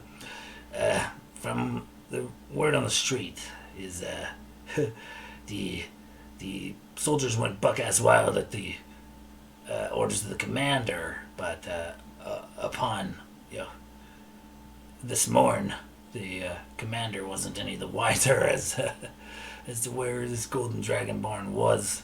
And rumor has it that a direct call from the queen herself to capture the current silver commander of Hammerton, and it's assumed that he has been captured and awaits punishment. I don't have 100% on that, but it's assumed he's been captured and he awaits punishment for failing the regime, and also his lieutenants as well. It sounds like they are all locked up, awaiting punishment from an incoming band of silver soldiers along some unknown higher up. But apparently, the Silver Queen's pissed at the commander's ineptitude, and I'd hate to see the beating he's gonna get if he lives through it. But yeah, aside from the guards all being giant twats and kind of losing their fucking mind at the sight of a golden dragonborn, nothing too particular to report. But there is this, and he kind of grins and he pulls out another piece of parchment and slides it to Valinor. And Valinor opens it and looks at it, and with a smirk, he kind of looks back to the party and then looks back to the parchment and he says, "Well, I would like to officially invite the Order of the Sons of Justice to the rebellion." And he turns this piece of parchment around, and it is mostly a picture of Blade's face. It is Blade's face up front and center, and it is a wanted poster. Apparently, Blade and company are worth about 5,000 gold pieces to the Silver Queen, dead or alive. And it's got a little blurb. It says, "Blade, the traveling bard, and his company are wanted for a series of crimes against the crown, murder, theft, rape," and it just kind of goes on and on and on. The long list of supposed misdeeds across on this poster. And then you guys notice in the background, kind of framing the very accurate picture of Blade's face, are smaller drawings, smaller depictions, but they are all of you, and they are pretty damn accurate, except for Locris. Locris clearly appears as a half-elf in this wanted poster, but for the most part, all of your faces have been accurately drawn with detail, and it is a 5,000 gold reward upon the head of Blade Silverstring and his entertaining band of miscreants. And Well, I'm not gonna lie. They definitely got my good side for this caricature, but if I'm being honest, I'm a little bit offended. I think we're worth far more than 5,000 gold with the damage we've caused. Valinor pipes up, "Ha ha! You have just started, and you are already worth half as much as me. I do not know how I feel." Well, at least Locris, you can get or Locris. Sorry, you guys have very similar names. Locris, you can get off scot-free worst case scenario, you just don't be that half-elf.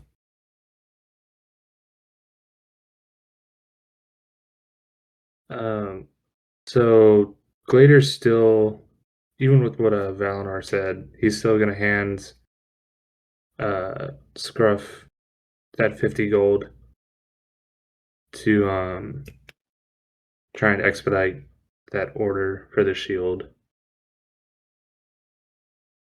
but not give him any more because he was about to give him a lot more to help them. But Valinor saved his ass, so Valinor's eyes kind of narrow, but he doesn't like protest or stop you. And Scruff is all too happy to take a pouch full of coins from you. Oh yeah, yeah. Speaking of Valinor, well, the ruse is as always. They assume that I'm leaving the city to meet up with some of the more nomadic members of the dwarven race out here, and well, they want a cut of what I bring back, as always. But if I don't bring back enough, if it is a big deal, as before, I can return anything that you need returned. But for the time being, in order to safely return to the city, I'm gonna need a handful of precious stones, and you're probably not gonna get one or two of them back. But I can reimburse you if needed, as always.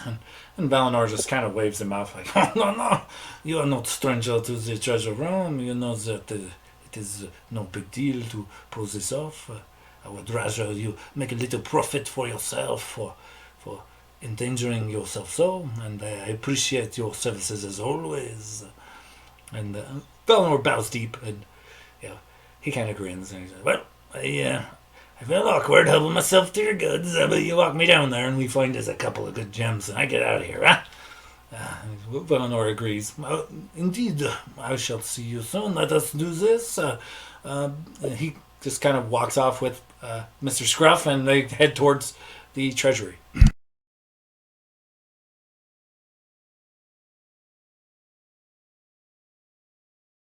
Glader just calls after him. Just remember, 40 of that is to expedite the order. 10 is for you. Please remember that total. When it comes to coin, Scruff's memory is impervious. I will tell you this, Gladiator.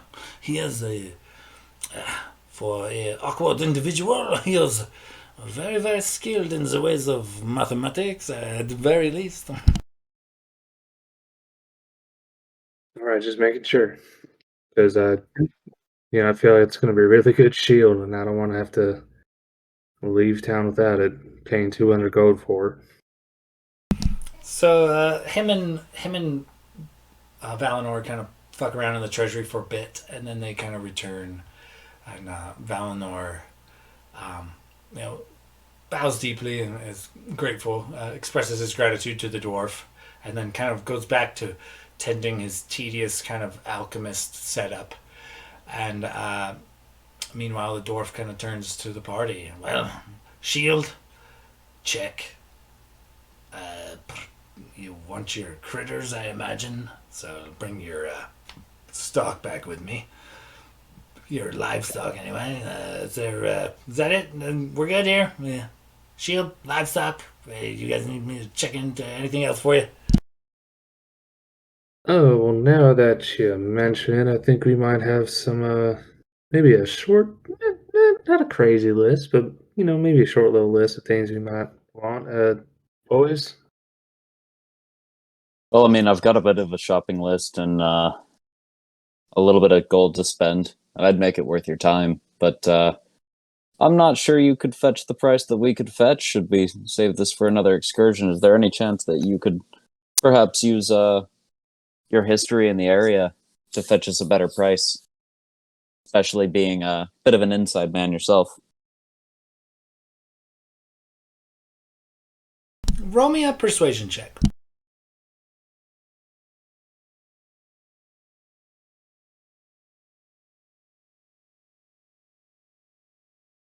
It's 16.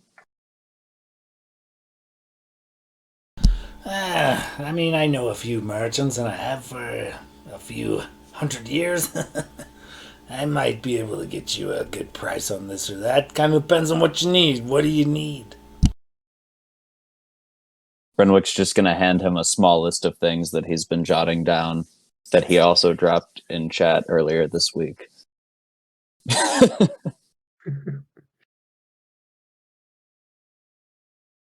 He kind of looks at your list. He's like, oh, well, I mean, uh, I'll look around, but no promises, kid.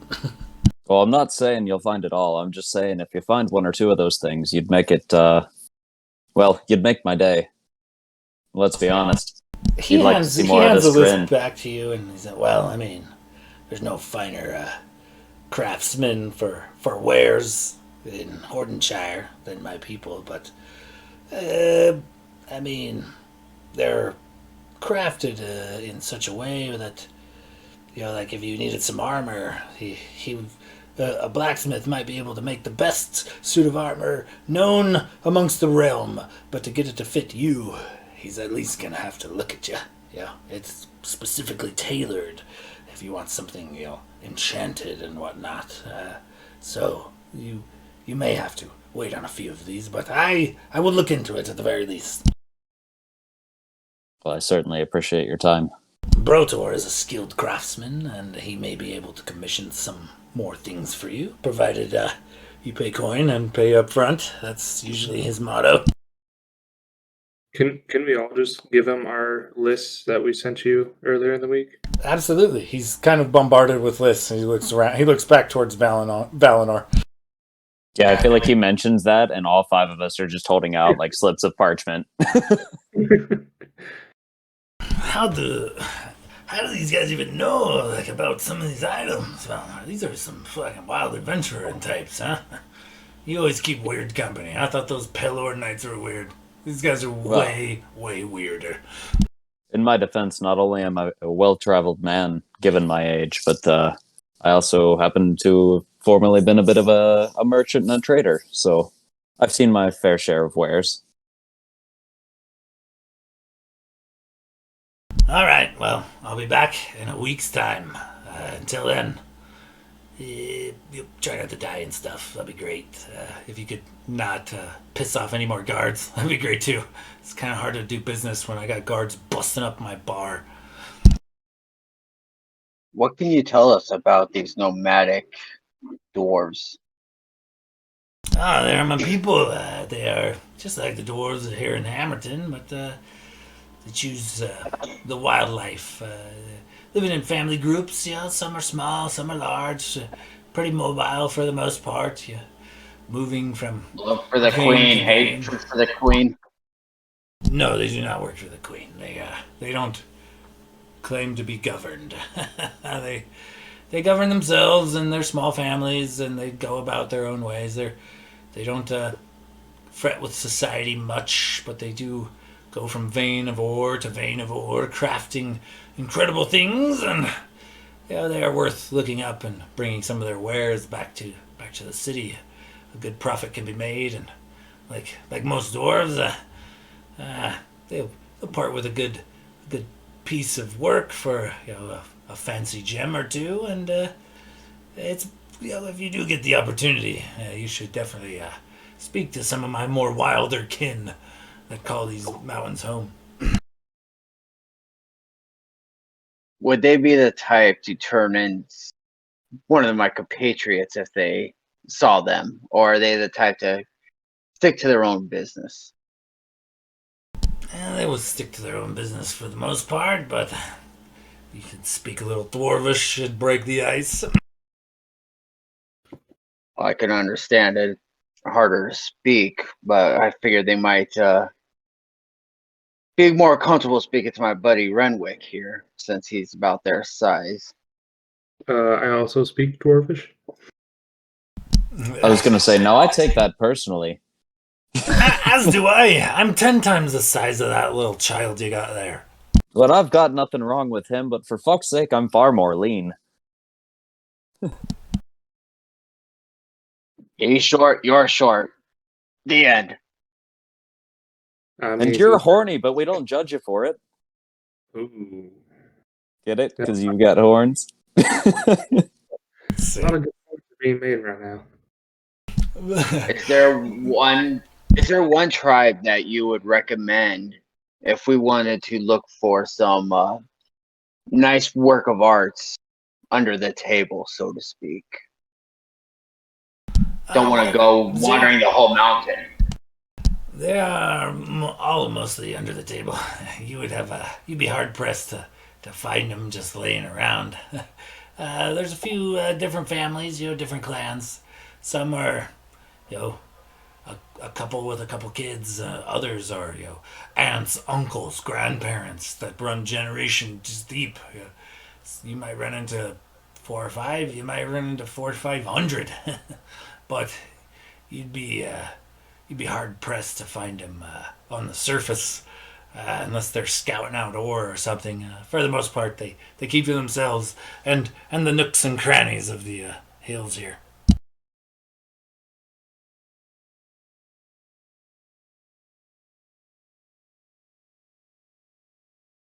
Chris just walks away and sits. We don't want to keep you too long. You got some work to do for us, and guess we got some waiting to do. I'll be back in a week, and I'll see you then. And he bows and he clasps Valinor's hand, and they have a final handshake. And Valinor, goodbye, my friend. I hope you have all the good speed on your travels. And then they part ways. And Valinor kind of goes back to brewing these potions and kind of setting up vials and things, just tinkering with his glass alchemist setup.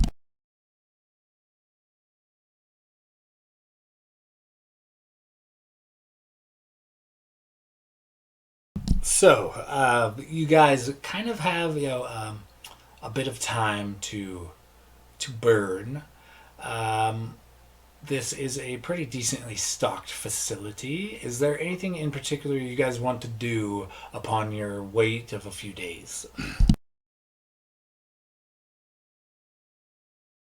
Locris is going to spend the time in the library consistently casting comprehend languages and keep going through books trying to find any information. Okay, what information are you looking for again? Anything in relation to the dreams I've been having, the shit that told me to come down to this civil war in the first place. Either about hand puppets, Dresic. Okay, yeah, go ahead and give me an investigation check. And since you're using comprehend languages, you can make it with advantage.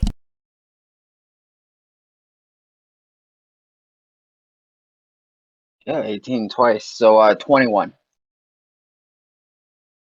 Do you notice that most of the books here are dedicated to Pelor?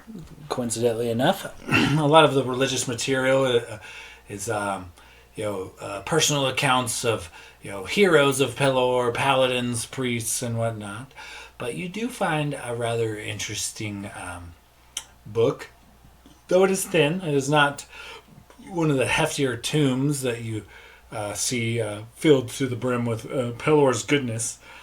It does talk about warlocks and their many patrons. And what you come across is that even a bit of information that strikes your eye is the patrons tend to act differently towards their wards, I guess. Sometimes permission or the pact between them is directly sought out and asked for, a conscious thing, a ceremony, if you will. Other times it is like a feeling, like a cry in the darkness of the universe that is heard, and almost like a linking of vibrations, putting you guys on the same level. You get that there's 2 types of wards for these patrons.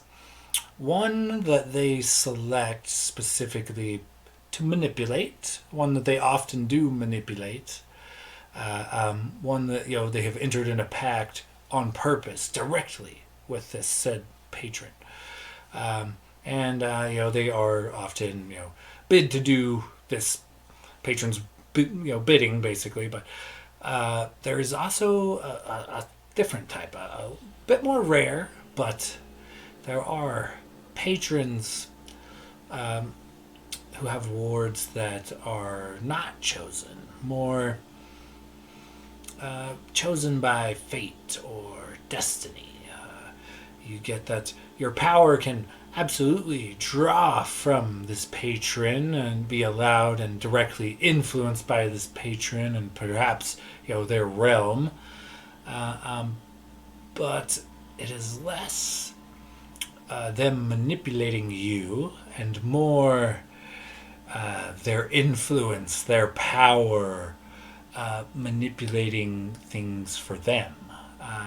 They are not necessarily all-knowing like some gods claim to be, but they are at least in certain realms omnipotent.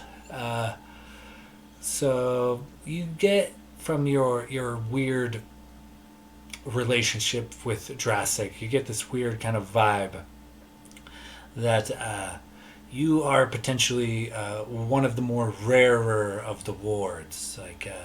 You less asked him in a formal ceremony for you to be a servant of his will, and more cried out for his help in the darkness, and he reached out to you to grant it.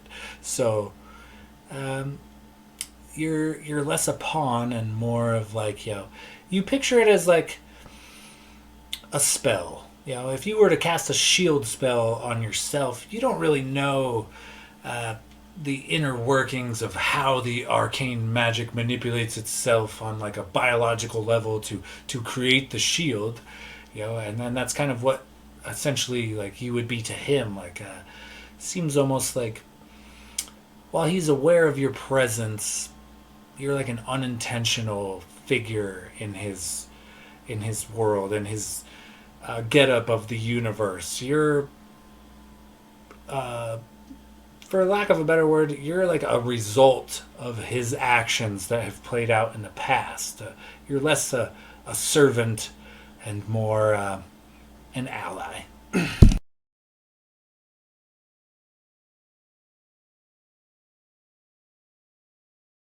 I will spend the remainder of the week just kind of meditating and jotting down and thinking on this. Okay, great. Locris kind of starts digging through big ass dusty tombs and flipping through many different pages. And Valinor also seems pretty resigned to hang out in the library. He's also like pretty fond of reading texts of Pelor. And aside from that, what else is the party doing? I think Glader would also like to spend some time in the library, trying to see if there's basically any additional information he can get on the Silver Queen and the Silver Keep. Like looking through the plans and the sketches that Valinor showed them, any books or tombs to see if maybe there's some sort of, I don't know, lesser known entrance into the city or some sort of secret entrance or something of the sort, because it seems like it was possibly originally dwarven make, so like maybe there's some secret entrance that is less known. Go ahead and give me we'll say an investigation check with advantage.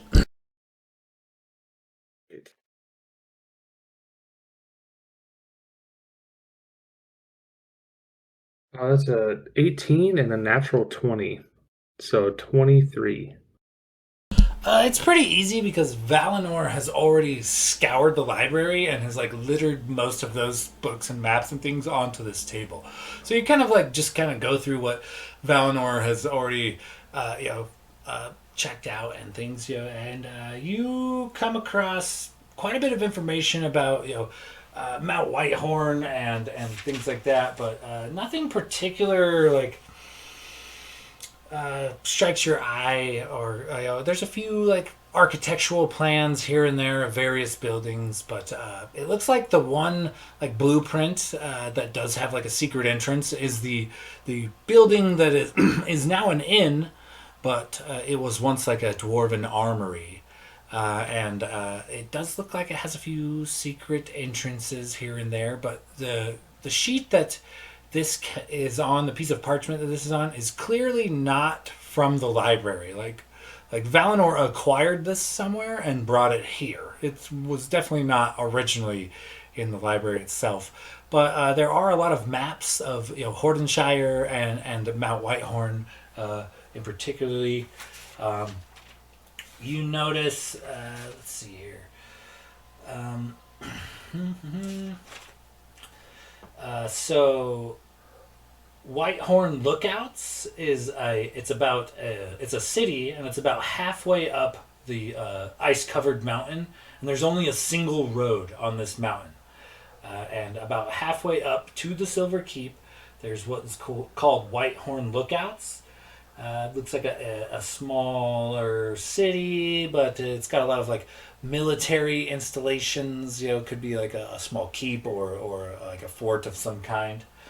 And then if you follow the road up to the top of the mountain, it is where the Silver Keep is located.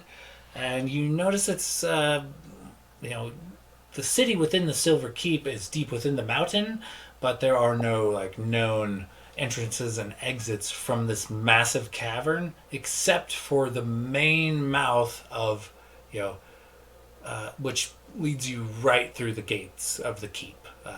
It kind of spirals downward from there, upward, I guess, if you're trying to leave. But for the records you have here, you do not see any secret entrances into the city or the keep itself, but there are a few like secret entrances to like particular buildings within the city, like the plans that Valinor has uncovered. You also notice like there's a few maps of Frostfire, which is a coastal city on this like Arctic island, home of a lot of white dragonborn, you can recall, but it is like a cultural hub for the area. It's a pretty big city and a pretty big trading hub. All right. Hoping there might be more. Yeah, I guess he just spends some days doing that and some days, yeah, I guess helping anyone else if there's any other projects that people are trying to get done. He would just kind of wander throughout the group trying to help people with that, whatever they're trying to do.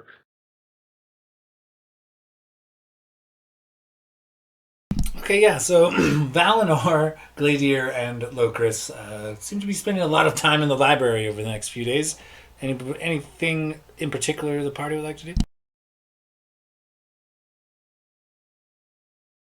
I think Renwick would try to catch Valinor in like maybe one of his breaks away from the library and just be like, so I happen to notice that you've managed to keep that forge warm.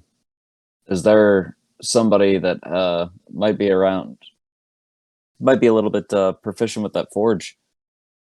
And he'll pull out one of his masterwork daggers and just be like, I might be looking to improve on this guy a little bit. And honestly, I wouldn't mind having the stamp of the Sands of Justice on my daggers, because I might as well leave a mark. Insert wink. I like your style for sure, but I use it for preparing my own gear and things for the most part. I've tried to craft a few things, mostly out of boredom, but my hands are nowhere near as agile as the dwarves of Hamilton Village. I might be able to craft a simple knife or something, but Aside from repairs to my armor, I'm not very proficient in these things, but you are more than welcome to do whatever you would like here.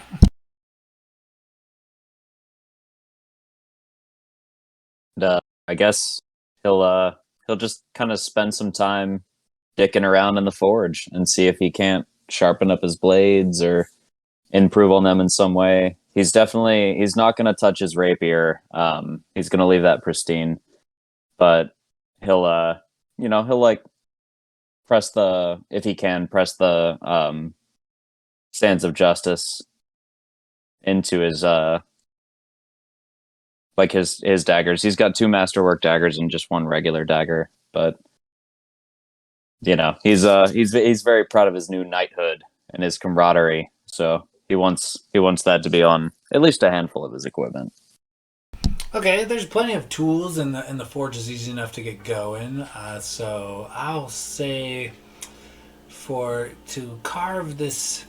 What dagger are you gonna start with particularly?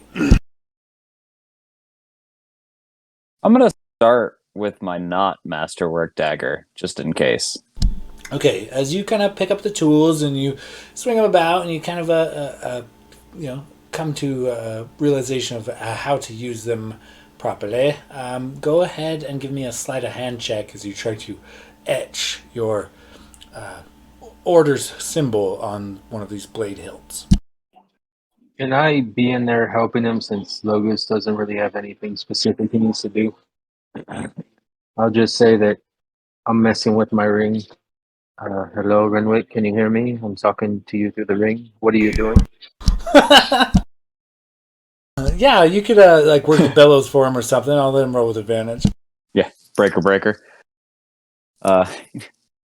This is Lightfoot. Yeah, no, I'll 100% take any assistance that I can at the forge. That's definitely outside of my realm of expertise, if you will. And so I guess it's just me and Logos just leaning over a hot forge. Oh, Cue sweaty 80s montage. Cue sweaty fireman montage.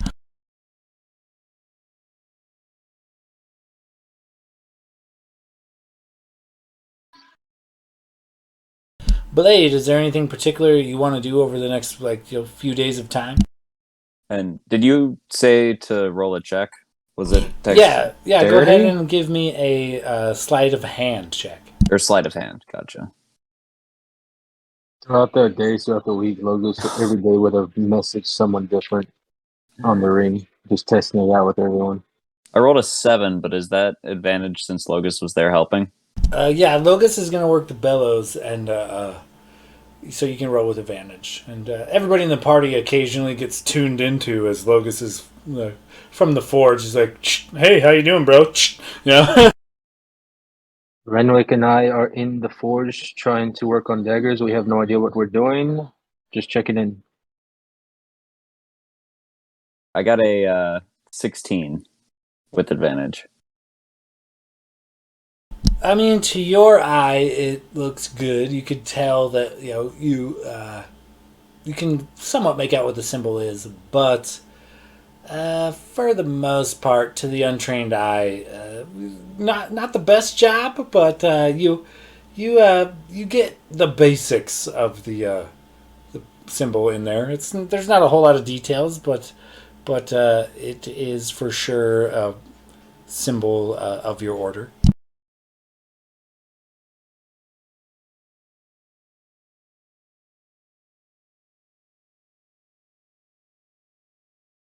Well, it's not our finest work, but I think it gets the point across. And as he says point, he'll just kind of like prick the end of the dagger and slip it back in the sheath. So make sure you got that in your inventory, that you have a dagger with the seal of your order on it. Yeah, I'll just keep that one dagger with the seal for now. I'll keep the masterwork daggers untouched. Okay, Will, as the rest of your party kind of goes about doing things, is there anything you particularly want to do? Nothing in particular. I'd imagine probably during this time, Blade would be finding a maybe a quiet place in the keep, kind of a little more secluded. Maybe just kind of composing some music, maybe some, composing for maybe new ways to inspire his teammates, and just kind of talking to, kind of writing these tales of them going through this basically gauntlet of hell and, barely surviving. And just kind of spending time with that and mulling that over and putting it into a song. Okay, yeah, let me make a little note here for that, actually. That's pretty clever.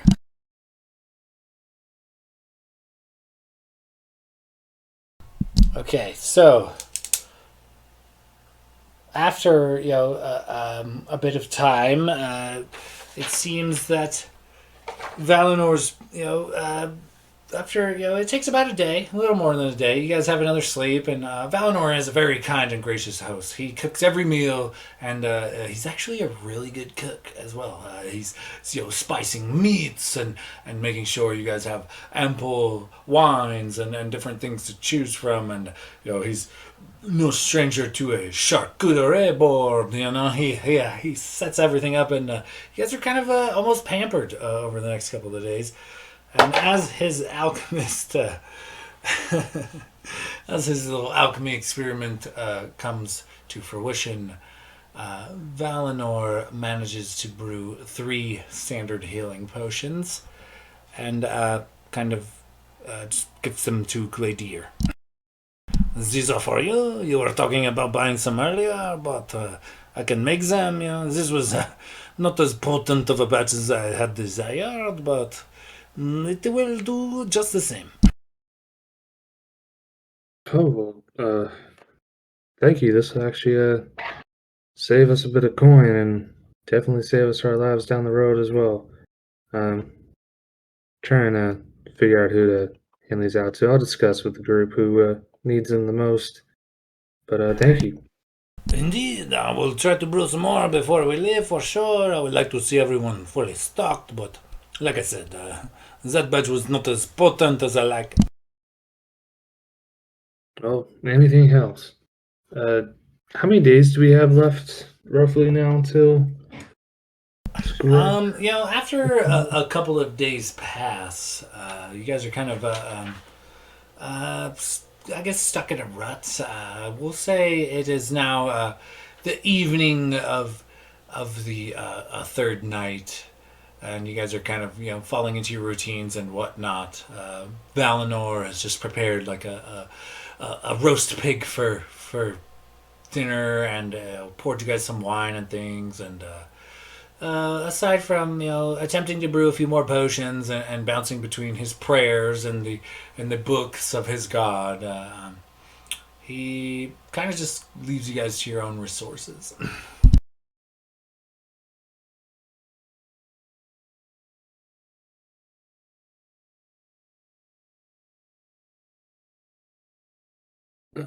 So I guess I'd go up to the group and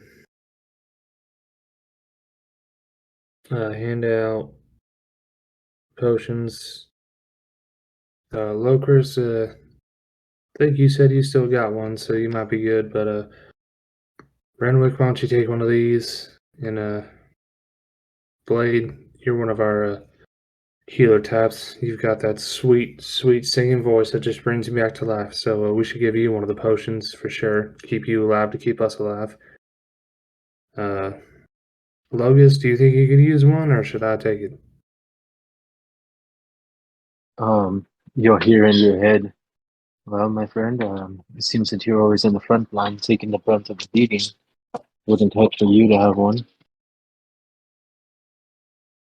I'll just give him a smirk and also reply in my head. Well, yeah, suppose that's right. I guess I can maybe utilize this a bit because you tend to be a little sneaky in the back, which we need. But yeah, all right, I'll take it. And then I just so all that was in my head, so nobody else heard it. But I just Yeah, like I like to think you asked me, "Do you need this?" And we just stared awkwardly like at each other for a little while. awkwardly at each other. Then I'm just gonna give you a scowl and just storm out of the room. Don't say a word.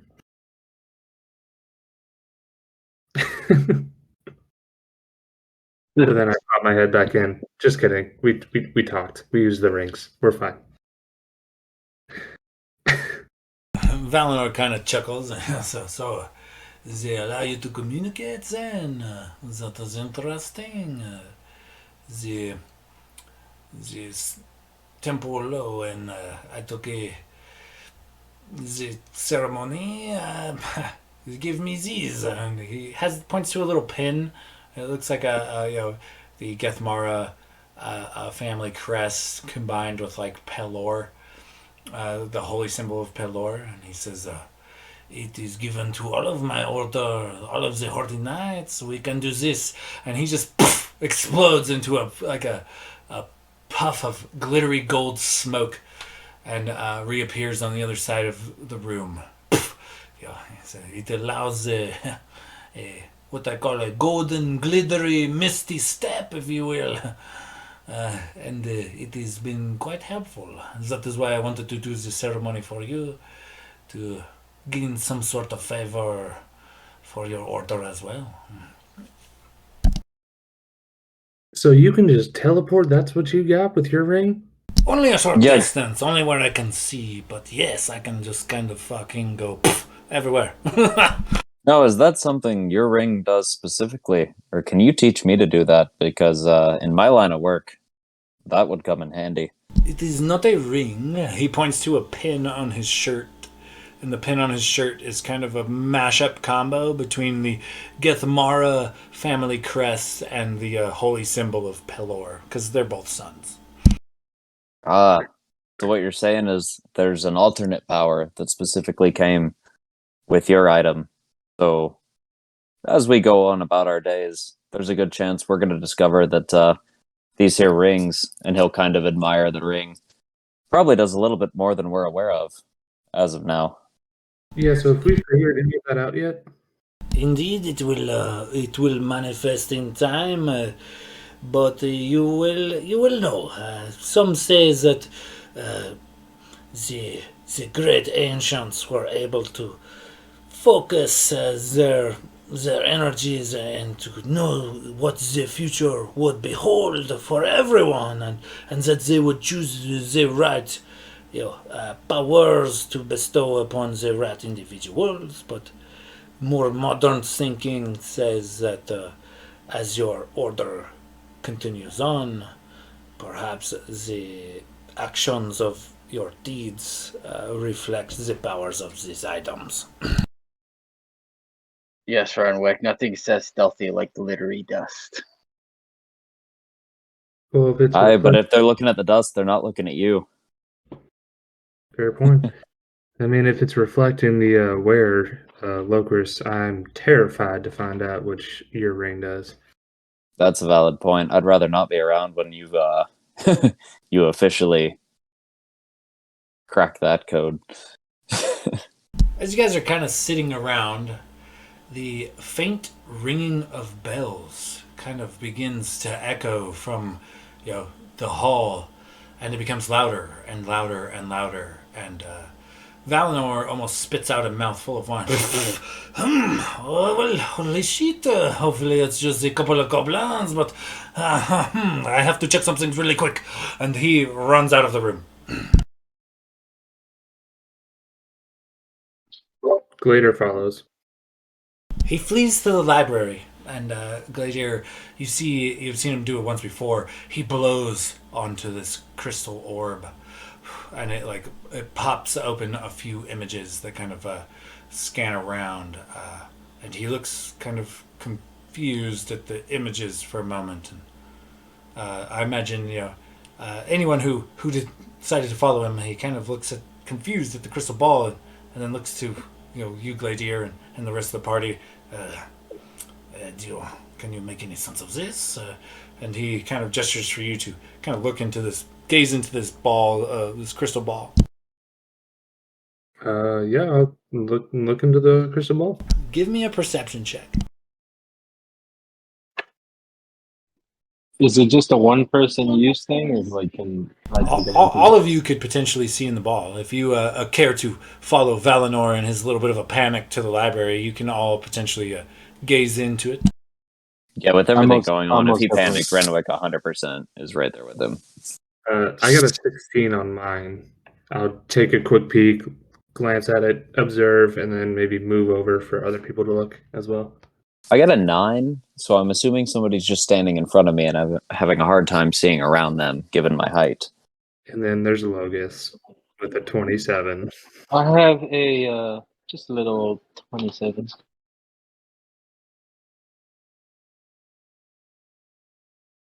Yeah, as you guys are kind of glancing in, it's hard to kind of make heads or tails of it. Logos, you kind of find the right angle and stare deeply into this crystal ball. And you see a cave. It looks to be somewhat abandoned. And there is a cloaked individual, somebody walking with a bit of a limp in this kind of, I don't know, looks like it's a small cave. It doesn't give a lot of context, but from what you can see, this individual leads a small team of livestock into this cave, and you recognize them immediately. These are your horses and ponies, and even dragging along at the very end is Blade's pony and cart. So you recognize immediately. You don't recognize the cloaked individual, though he is about dwarf size. You do recognize the livestock as all of your guys' ponies and things. Okay, so that is most definitely Pony Danza and John Bon Pony and our other animals, but I can't tell if that's Smith or not, the person in the cloak, and I'll turn to Valinor. Did Scruff have a limp? You look to Valinor, and he's got a horrified look on his face. And he just says, "Being late and this kind of work is something that is acceptable. Being early is never a good sign. We must go now." He grabs a torch off the wall and flees down the hallway that you guys have yet to explore. He kind of goes down and he's calling back to you. "Follow me this way. Hurry, make your pace. Bring the light if you need it. Hurry, this way." Renwick immediately strikes up a torch and follows him. So he runs down this long shaft. He's not sprinting, but he's going at a good pace. He's going at a good jog. And this long stone tunnel travels for some time. You imagine you've covered roughly close to a mile at least in distance from the warm, alcoves of the barracks and the little bar and the library and things you guys were hanging out with. It's just a long, dark tunnel full of smooth stone. And at the end of it, a completely solid, smooth wall. What appears to be a dead end. And as Valinor approaches, he rubs his hand smoothly across the wall, finding a very small niche, almost unseen by the human eye, and he pushes a small button. And without a sound, this giant stone wall whooshes open and reveals a small cave. Within the cave, you see immediately, your torchlight kind of branches out, and as it does, a few sturge fly off the ceiling and out into the darkness. But illuminating the cave, the horses are a bit startled, the ponies are a bit startled, but for the most part, they kind of are all circled up. And you see this kind of a cloaked individual kind of making his way in between the animals, clearly walking with a distinct limp towards the wagon. Excuse me. Towards the wagon that Blade has claimed. And Valinor calls out, "Oi! What are you doing here?" And as the individual stops, it turns to look back. His hood falls away, to reveal his recently mangled face. It is, in fact, Mr. Scruff. The draconic word for traitor has been branded over most of his face, permanently closing one eye. Several large and deep cuts across his cheek from his beard being roughly cut off. A few small rough patches of beard and fuzz left behind, but deep wounds across his face.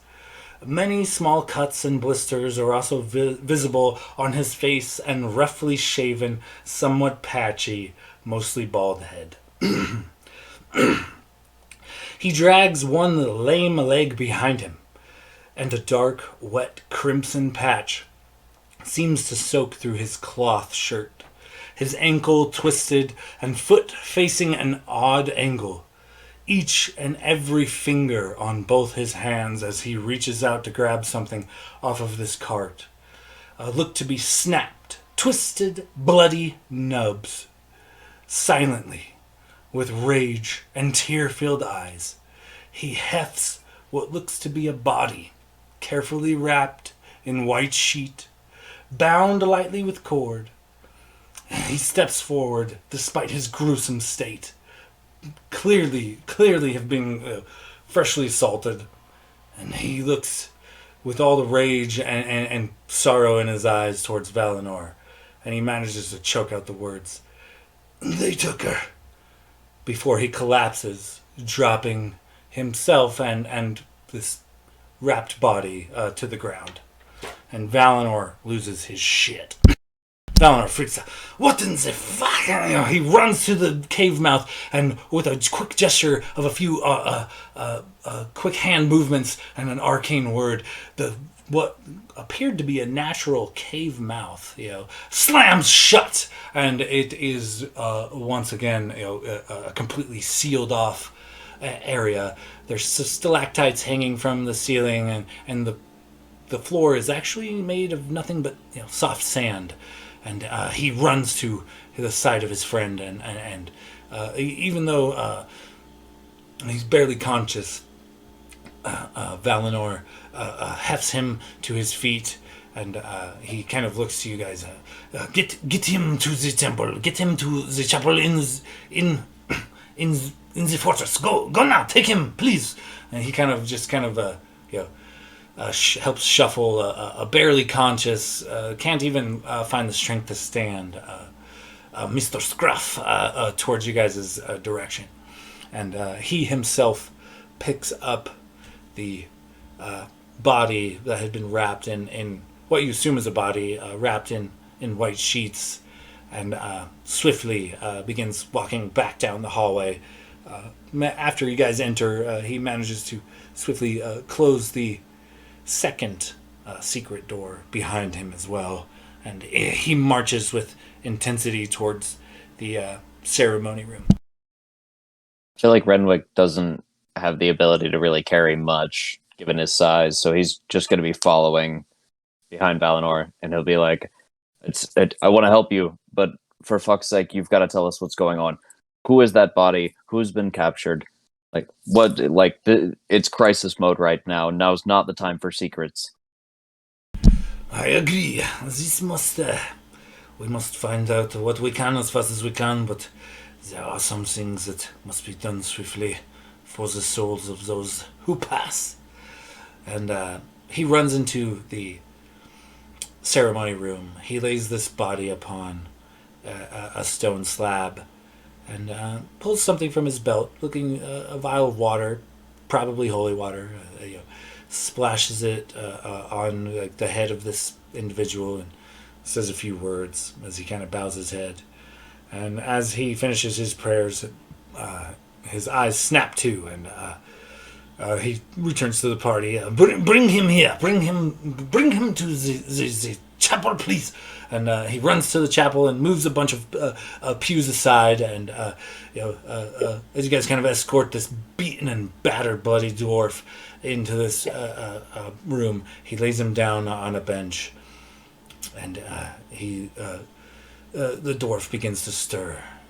They took her. They took her. You have to You have to help Valinor. And he begins to like cough up some blood, and Valinor puts his hand on his chest and says, "Yes, the preparations have been made. Calm yourself, my friend. I am sorry, but this is going to hurt." And Valinor closes his eyes and summons forth some divine energy. His hands begin to glow, and he presses them with some force down onto the dwarf. And with like an electrical, reaction, the dwarf like twists and contorts, and you notice a loud snap and pop as his leg readjusts itself and then sits firmly, straightly on the bench. You hear a loud crack and pop of every finger on his hand slowly straightening, and with every snap and crackle he cries out to Moradin, the god of the dwarves.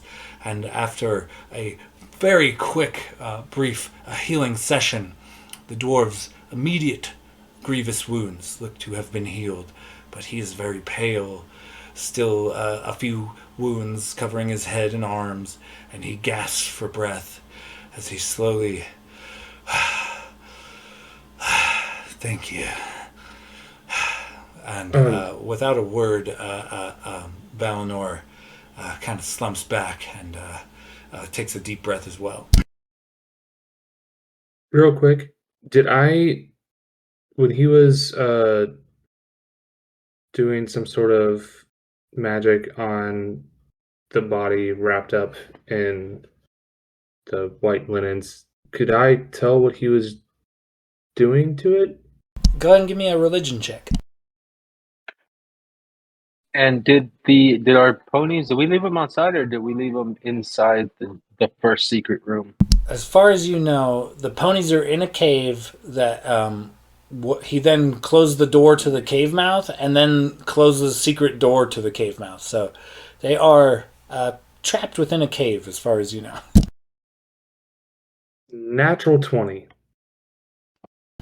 You recognize what Valinor had done was make the symbol of Moradin in holy water upon the forehead of this body, and that is, you would recall that that's one of the rituals of the dwarves to, their fallen kin. They believe strongly in a proper ceremony to reach Moradin's forge. Okay, before he did that, or not before he did that, but like after he did that, before I like left the room to follow him into, if I had noticed it was just like a normal, like kind of like ceremonial type thing, before following him to go help Scruff, I would have ran up to the body and put my hands on it, muttered under my breath, prayer to Hor, and the amulet around my neck glows, the normal, like electric yellow type sparking energy, and I'm gonna cast Spare the Dying, the cantrip. Okay, So yeah. you touch a living creature that has 0 hit points, creature becomes stable. So I don't know if it's gonna work, but I'm assuming this person might be dead.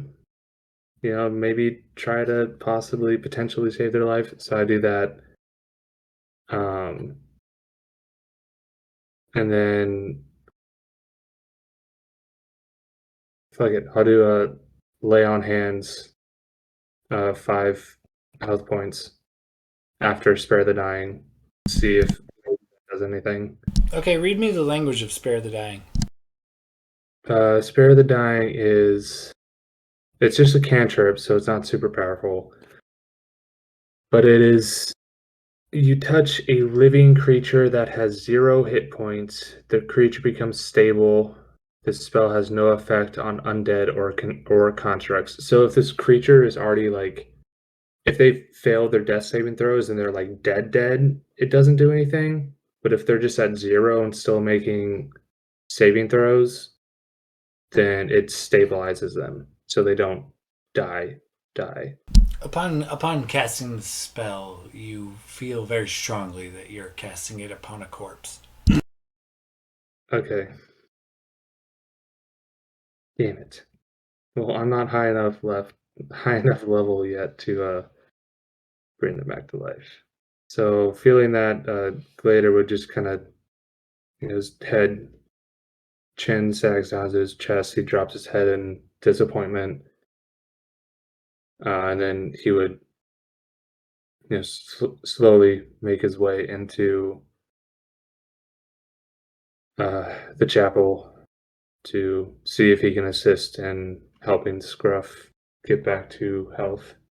So Scruff is like panting, covered in sweat, and as it takes him a moment to, reel from the pain. Even the healing process looked quite painful, though it was healing his wounds, resetting so many grievous, injuries, resetting all the bones and things was quite painful as it did heal him. And Valinor kind of stands over him. "You must rest, my friend." And he pushes Valinor away. "No, I will see her. I will see her now. Get out of my way, Dragonborn." And he shoves him to the side, and with what little strength he has, you can tell it's a struggle, but he moves with all earnest towards the the ceremony room. And as he makes his way there, he kind of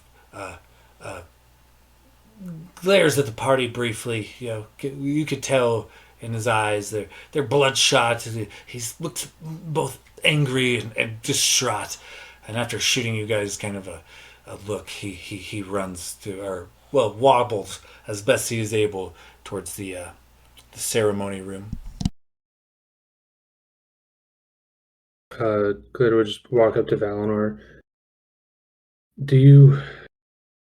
I know it's not exactly an easy thing to do, but do you have the capability to bring someone back from death? Alas, Pelor has not saw fit to grant me these powers, but I know that it is possible with some of those who have followed Pelor for a long time. But alas, I do not have these powers. I must go to my friend. I am sorry, but he is all I have had for many years. And he kind of rushes towards the ceremony chamber as well.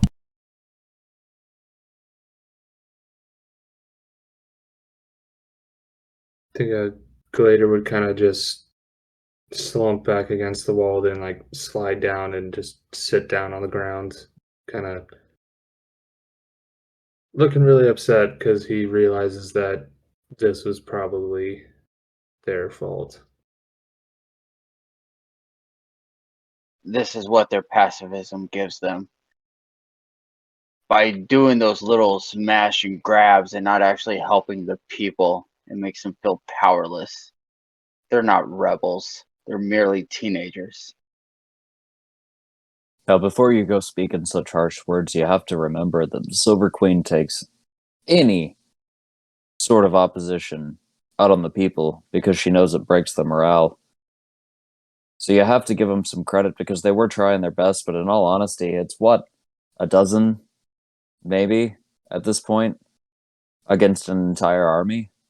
And every time that they speak out or they do anything in opposition to the Queen, the people suffer for it. This is no different. No, there's no reason to go easy on them. They were attacked. They were run out, and instead of actually taking the time to build up power, build up allies, they left the people. Of course, the people have no respect for them. Instead of finding some little hidey hole and working to build up a rebellion, they go in, make a scene, and then leave the people to the torment of the Queen. And then they get killed off because they scatter.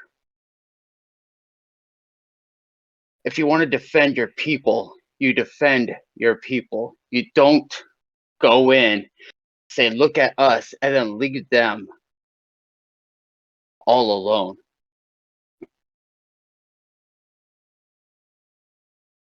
They messed up in the beginning, and they're paying the consequences for it now.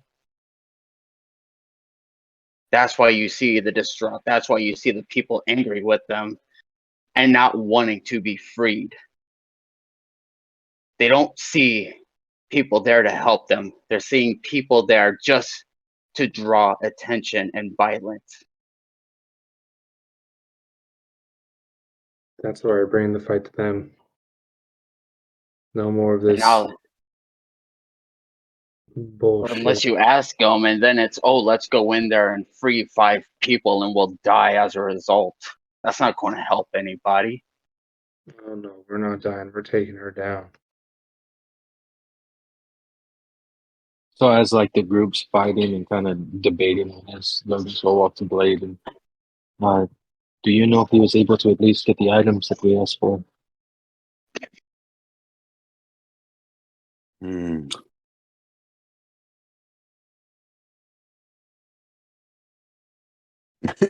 I would feel that Blade at this point would be too nervous to even bring it up. Yeah, you're right. You're right. It's bad time. Bad time. We'll ask later.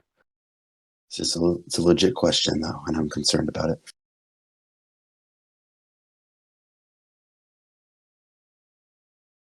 You hear, some arguing coming from the the chamber where you guys had just recently taken your ceremony. You guys hear Scruff and Valinor in some kind of an argument.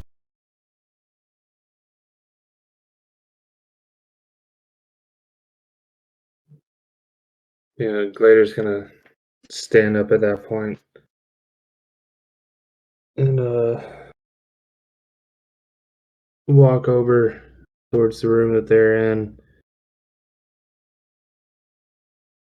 and see what's going on.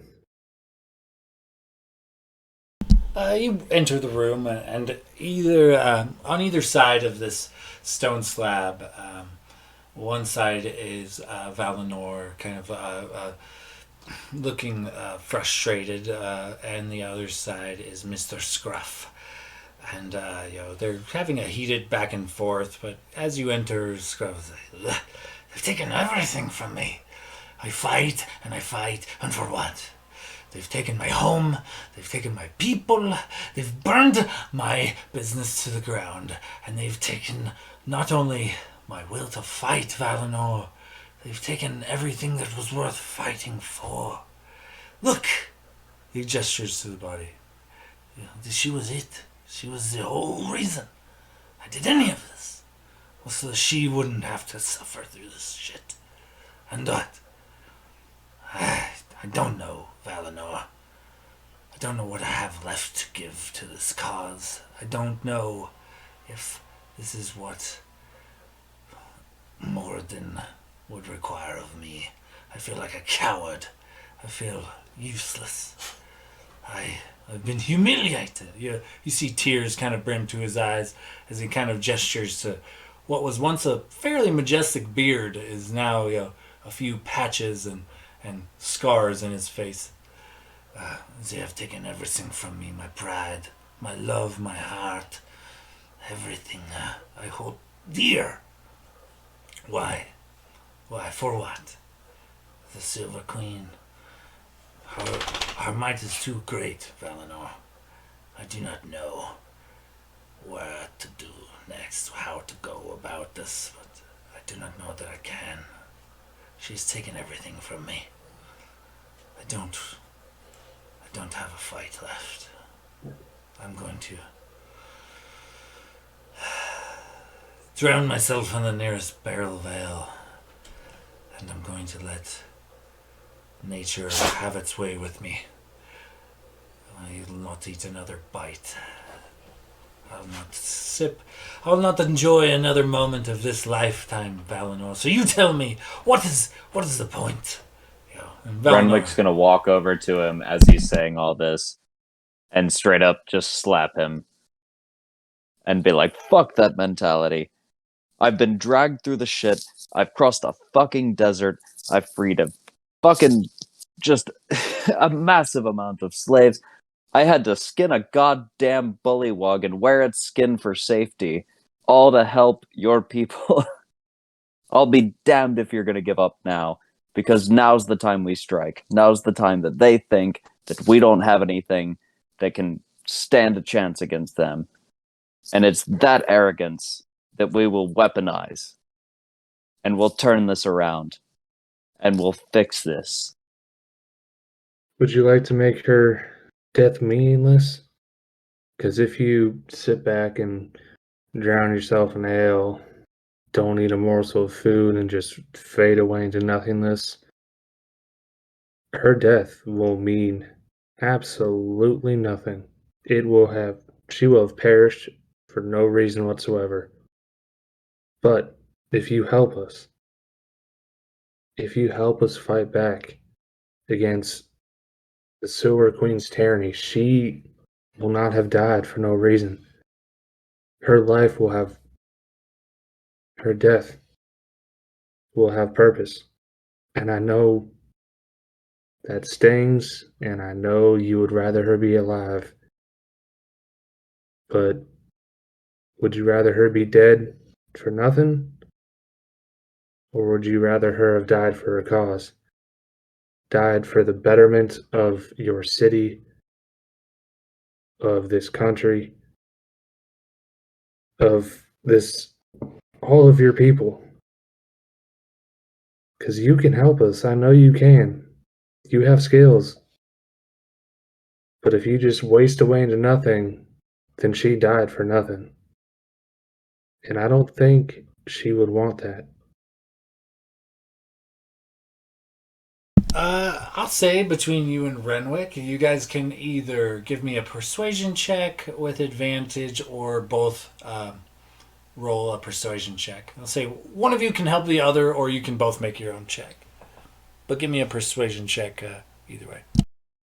Well, for metagaming, I have a +6. I don't know where you land. Why? Should we just both just roll? Yep, fuck it. Let's go for it. All right. And while they're talking, Logus will want to walk up to Gladier and Valinor. I think the important question we should be asking ourselves is, if they deemed him a traitor, instead of killing him outright, why did they allow him to come back to us? I think that there was someone following him. They might know where we're at right now. That is also something we need to address. That is very valid point. Renwick also rolled a 12. So, despite the speech, he's also about 3 feet tall, and that's not super inspiring. Glader rolled a 17, though.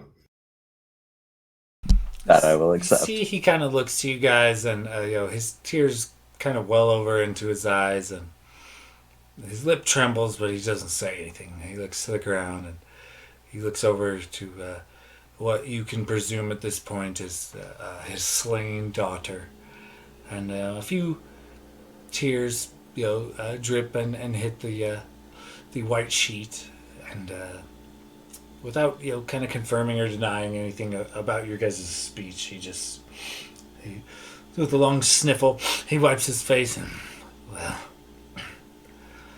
boy, regardless, I guess I'm in it now. You have brought the Silver Queen's ire upon us all. He kind of looks to the party, particularly to Locris.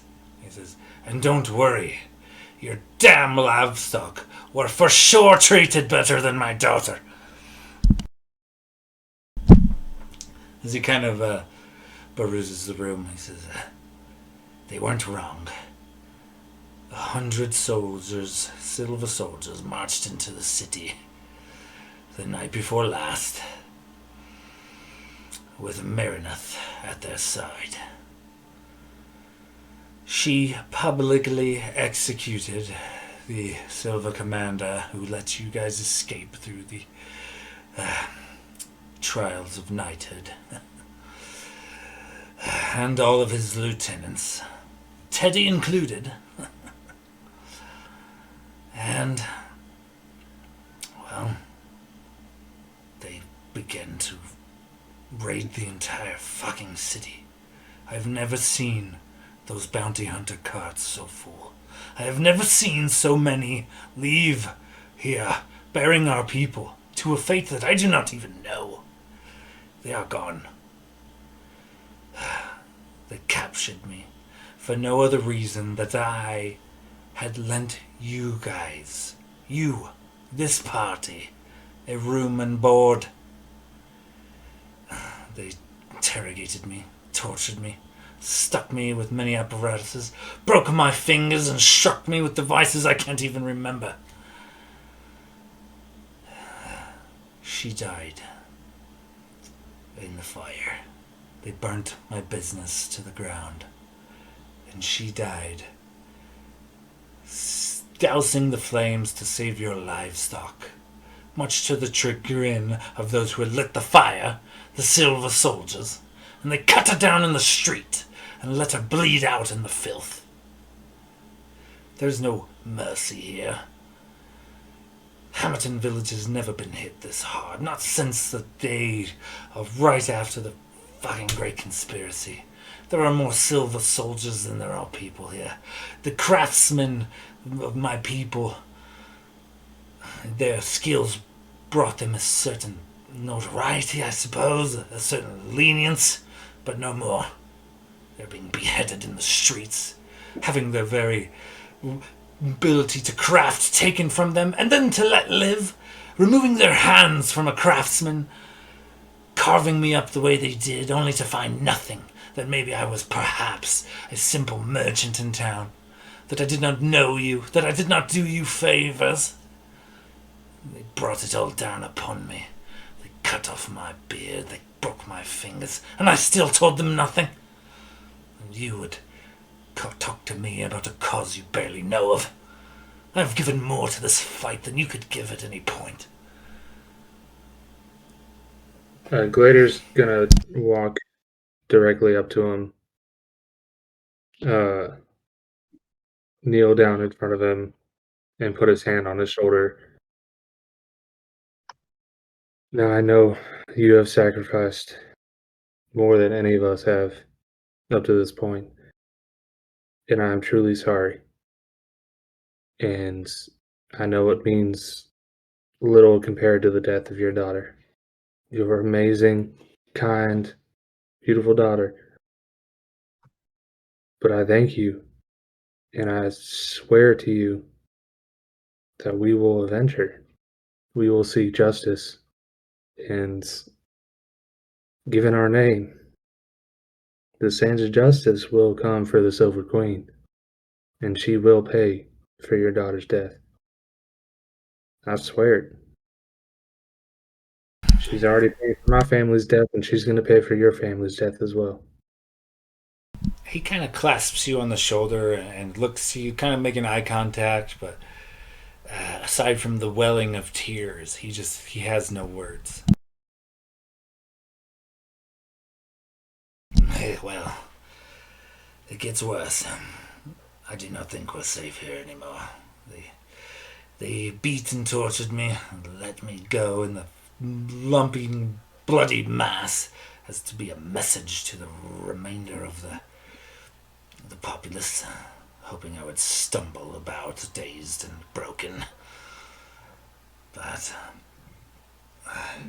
Marineth is very skilled in the arcane arts, and she brought 100 soldiers with her, and their sole focus is the trial of knighthood.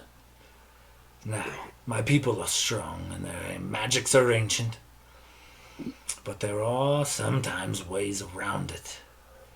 And while the structure itself, the temple itself, carved straight from the stone, is set to only open with the light of a full moon, if there is a way around this, if there is a way to break this enchantment and enter the tournament, she's brought 100 soldiers to try to funnel down here.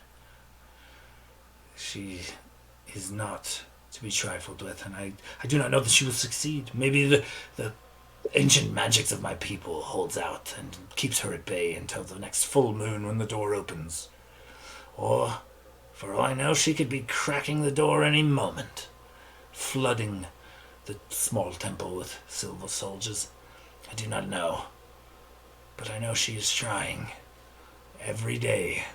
And I know she's brought squadrons here for the sole purpose of finding out what lies at the end of those trials. We do not have a week, we do not have a month. They could be here by morning. We need to be vigilant and we need to go. There is nothing left for us here. So, how long has it been between when he left and now? He was gone for about 4 days. Shit. This may sound selfish, but I'm pretty sure my shield probably wasn't done, huh?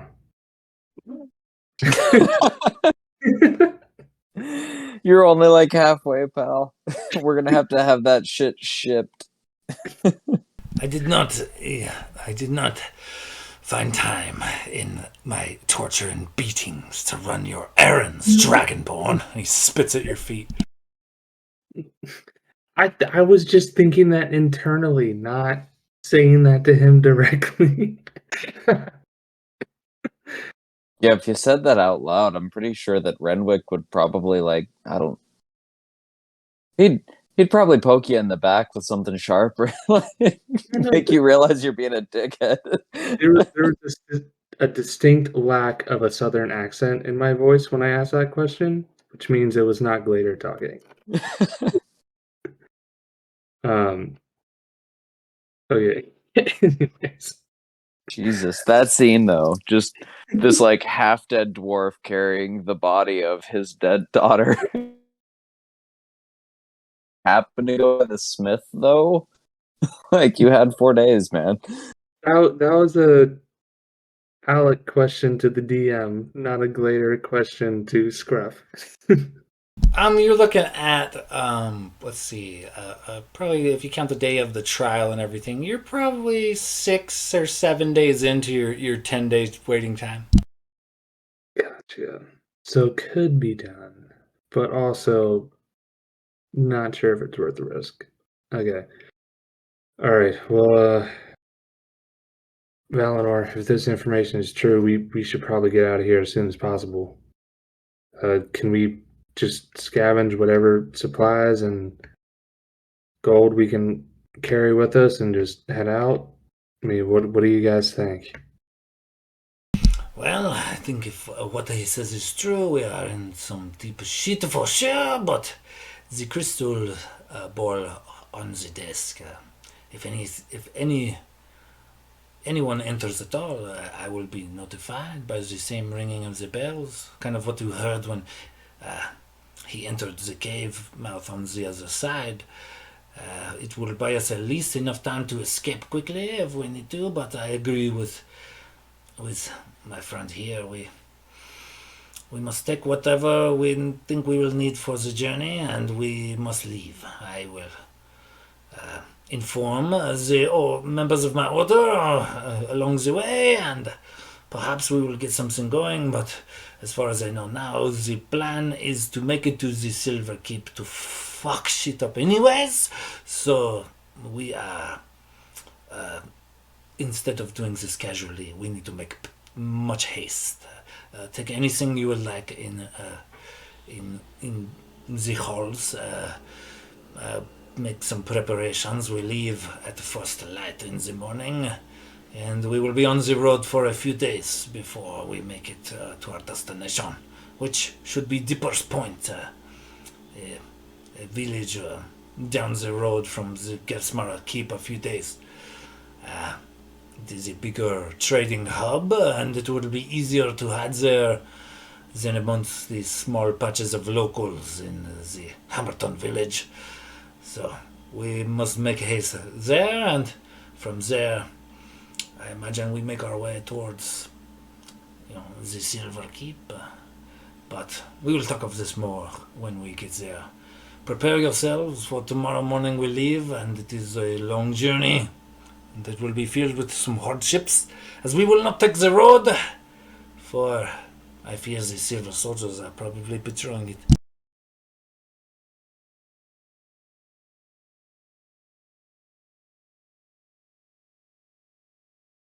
We Valinor, might as well not leave anything of value behind. So I think we should scavenge the place, pack anything that we can that's going to be of use, and I'm of the same mindset. We head out, we get out of here. Keep in And, mind, we definitely have our carrying end game. things that identify us or bring attention to us are not the best. We cannot fill this wagon that you have brought us full of gold coins and march it down the way and expect to be unmolested. If you need to help yourself to any items or the riches of this place, keep in mind we must be keeping a low profile. We cannot carry barrels of gold, if you will, out of here. So it is very tempting.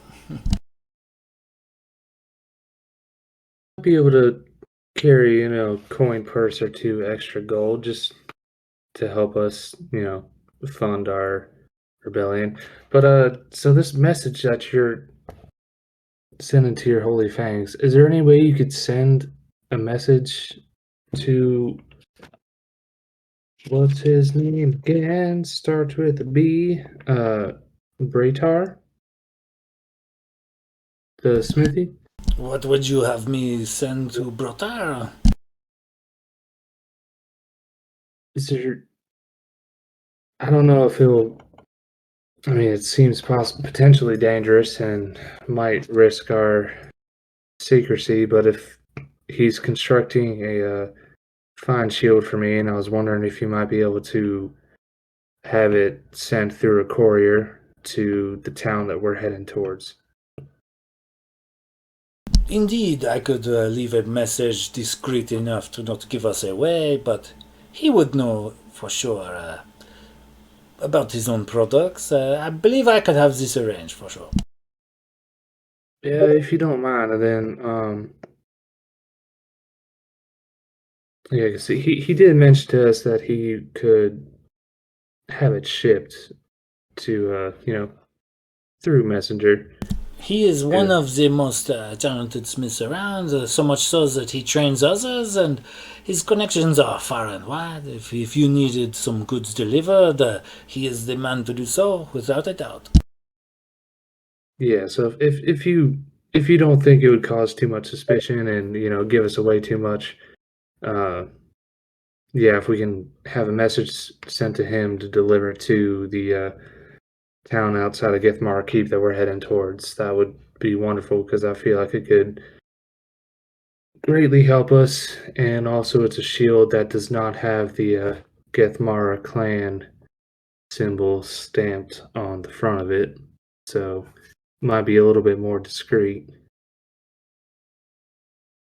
This is true. I will do this for you. And he kind of makes a mental note. With a wave of his hand, a wreath of flowers kind of develops and blooms around the head of this sheeted and covered individual. And Mr. Scruff kind of takes a sheet, a golden shimmering sheet from some cubby and places it over her deceased body. And he looks to Valinor and kind of bows his head and thanks him for giving him the healing and also kind of performing the holy water symbol rites of Moradin. He kind of bows his head, and Valinor assures him she has reached the Moradin's forge. She is with your people now. You must rest, but there is plenty of time to mourn. I will make you a cot. Come to the barracks whenever you are ready, my friend. And then Valinor kind of solemnly, kind of slowly backs away, and as he does so, he kind of like intentionally catches the eye of the party, like kind of giving you the head nod, like, "Hey, let's get out of here. Let's maybe leave this guy be for now." And Mr. Scruff does, in fact, kind of bury his head while lightly sobbing onto the chest of what you presume is his undead, his freshly slain daughter.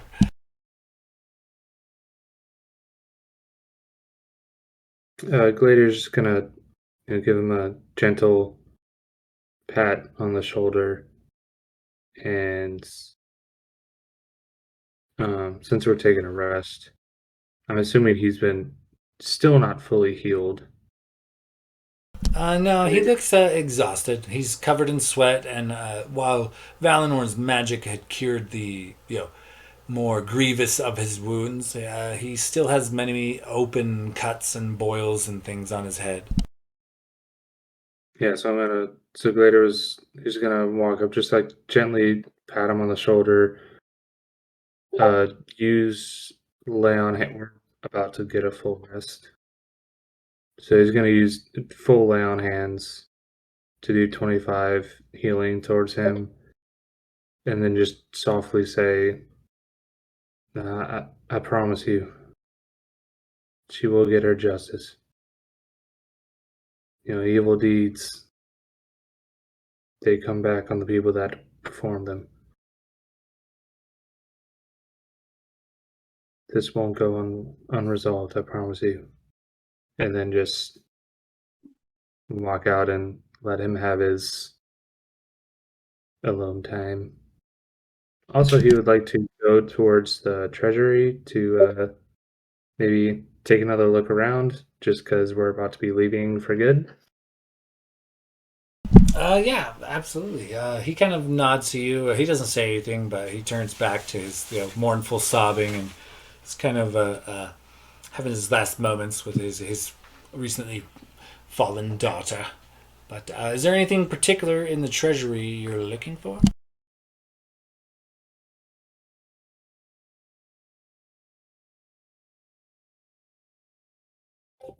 I guess really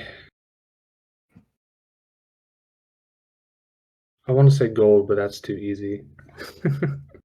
Probably primarily any sort of magical items, whether it be like potions or scrolls or rings, amulets, anything that kind of stands out as having like an arcane nature primarily. But he also wouldn't be opposed to just taking some gold with them to fund their future endeavors. And when Gladier goes toward the treasury, since Renwick already had mentioned that he's going to walk with him, and he'll just kind of once they get away from the crowd, be like, "Do you think that we should potentially offer to take Scruff's daughter to the forge and cremate her? Maybe find her some sort of urn or something.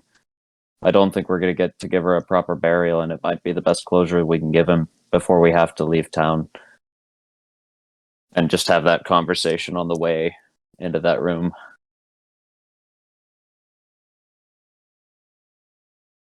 Sorry, I missed that. Maybe we can get who to leave town? Well, before we leave town, I think the only proper burial that Scruff's daughter's going to get is potentially by the forge. So, do you think maybe after we peek into this room, you and I go talk to him, see if he doesn't want to cremate her before we leave? I mean, we've only got tonight before we hit the road. Yeah, I think that's a good idea. We should try and be as accommodating as possible. Do whatever we can, because sadly, it is kind of our fault that, I mean, not entirely, but, a decent amount our fault that she is not with us any longer. So anything we can do.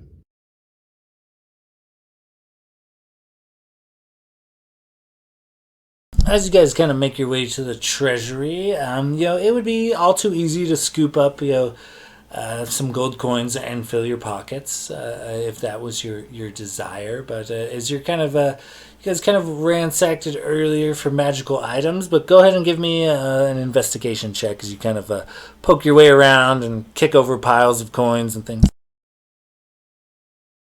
That's an 8. Renwick's really busy doing the Scrooge McDuck as he swims through piles of coins for potentially the last time. 15? This one dice has been doing me solid tonight. Gotten 2 nat 20s with it. So I've just been using it. As you look around, you don't find anything of particular like magic or arcane value. Just wealth. Lots of coins. There's an occasional jewel encrusted cup or silver platter, but for the most part, it's just wealth. Okay. I mean, can we still scoop up some of that wealth? Yeah, you can go ahead and like fill your pockets or your coin purse. You could easily add another couple hundred gold. Okay. Fair enough. Do you want us to roll for it or just add like 200 or whatever? I'd say you guys are pretty hefty in the monetary department for the time being. But if you wanted to top off your pockets and coin purses, you could potentially fit a couple hundred more gold in there. Yeah. Fair enough. I was gonna say, Frenwick looks over and he's like, Gladier, just want to point out the fact that we are, I think, the only two people who didn't find a bit of a pricier gem, so we might as well just kind of even the odds with the party, Yeah. you know. Exactly. And Yeah, he'll start scooping coin, maybe keeping an eye out for a gem, but clearly rolled low investigation. But after that, I kind of gather the group together and convey Renwick's idea.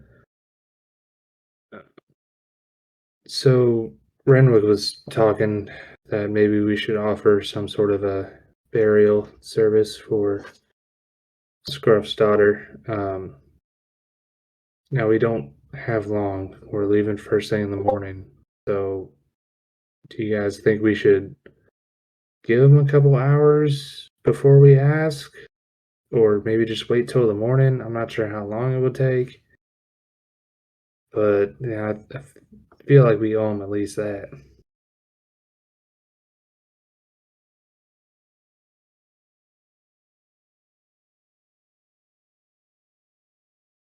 He's not going to get over it. Doesn't matter if you ask him now, an hour from now, 5 hours from now, tomorrow, the next week. The nice thing to do is to offer and maybe talk to Valen, who's spent time with dwarves, on what a proper burial is. Ode, I disagree with, but the nice thing is to still do it. Fair enough. All right, so yeah, I guess I just call Valinor over. Yeah, So, Valinor is kind of making himself busy. Looks like making a bit of a meal for the parties. One final good dinner before you guys depart in the morning. So we were thinking that maybe we should offer some sort of, burial service, I guess, for Scruff's daughter. I mean, it was Renwick's idea. He was saying that I don't know if we can. Not quite sure what the dwarven custom is, but we could potentially cremate her or some sort of burial here in the cavern. But we were just thinking that we could at least do that for Scruff before we head off in the morning. Well, I think that the sentiment would be appreciated, but the silver, the golden blanket draped over her will slowly form into the finest of marble, and it will encase her in a tomb. And then she will be in a tomb of fallen heroes who have all died for similar causes, the noble things and events of their times that they could do. But sentiment is appreciated. But I think the body will remain here with the fallen heroes in the ward, and I worry for my friend Scruff, but I think he's a tough dwarf. He will come around eventually, but she was one of the brightest spots in his life. I do not imagine him to be the same. He has lost a great part of what made him a good man, I think. Well, I wasn't aware of the sheet that you left over was going to be doing that, so that's actually quite nice. So I guess we can just leave it at that. But we will do everything in our power to fix these wrongs. Indeed, I will get a hold of those of my order. I think, so we were planning on moving later, we will move on the plan now. The Silver Queen cannot be allowed to do these things to people who are like him, innocent, only trying to stand up for what they believe is right. And this is why I tell you before, the Silver Queen is too ferocious, is too strong, too big of an empire to battle with just the 12 of us. We need help, and I think through my prayers, your order was delivered to my front porch, if you will. I think together, whether we live through it to the end or no, they will write of the deeds of us and our orders, and how we thrashed the Silver Queen thoroughly. We will not let her die in vain. This will be avenged, and I think I have a perfect tool of vengeance to point the Silver Queen's way, no? And he kind of clasps your shoulder and looks you in the eye. Oh, I definitely agree with you there. She's not going to get away with this. Promise you that. Whether she dies or we die, she's going to be hurting. We're not just going to stand idly by while she hurts these innocent people. Is there Justice. blasting powder in the armory? I don't know if there's blasting powder, but the dwarves are pretty clever. There might be a few components for the dynamite if you need, yes? As we about to head out, we should blow this whole area. Tear down the walls, burn the books that we don't carry, destroy bury under anything of value under rubble. Let them come into a cave. I was thinking something similar. This is very, you are on point. I would hate to see the Silver Queen be able to use all of these things that we are leaving behind. Anything that could help her is detriment to us.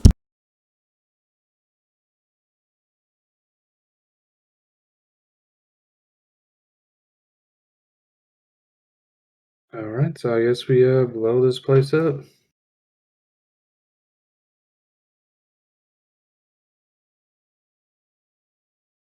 Indeed, we will do such things. There are a few tomes that I wish to take with me, but everything else, I think we make it as unusable for the Silver Queen as we can.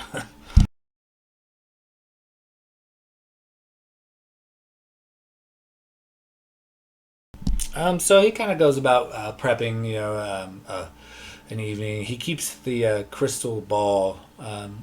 You guys have kind of seen on his counter near him at all times, and it's kind of a rough, relatively sleepless night. Is there anything in particular you guys need to do before departing in the morning?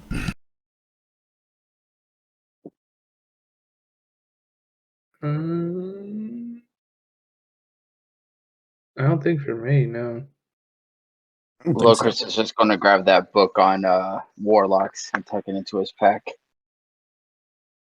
Okay, yeah, it's definitely written in the point of view of like a Pelor like follower, a Pelor priest maybe. But you could add Pelor's Compendium of Warlocks to your inventory. Got it.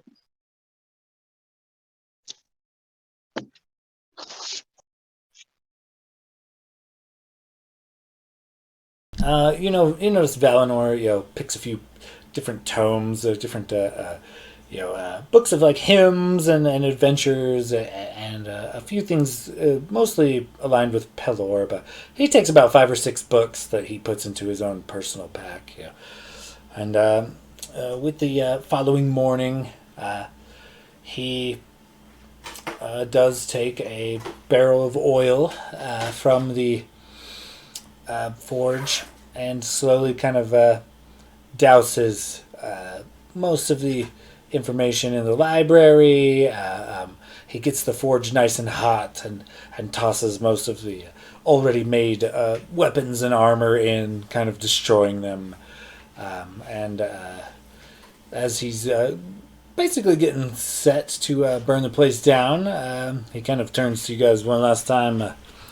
Well, I hope you are open for some adventures. We have a few days ahead of us, and I have not been without a secret place to go home for some time. I feel almost naked. There is no returning from this, at least not for me, not for Valinor.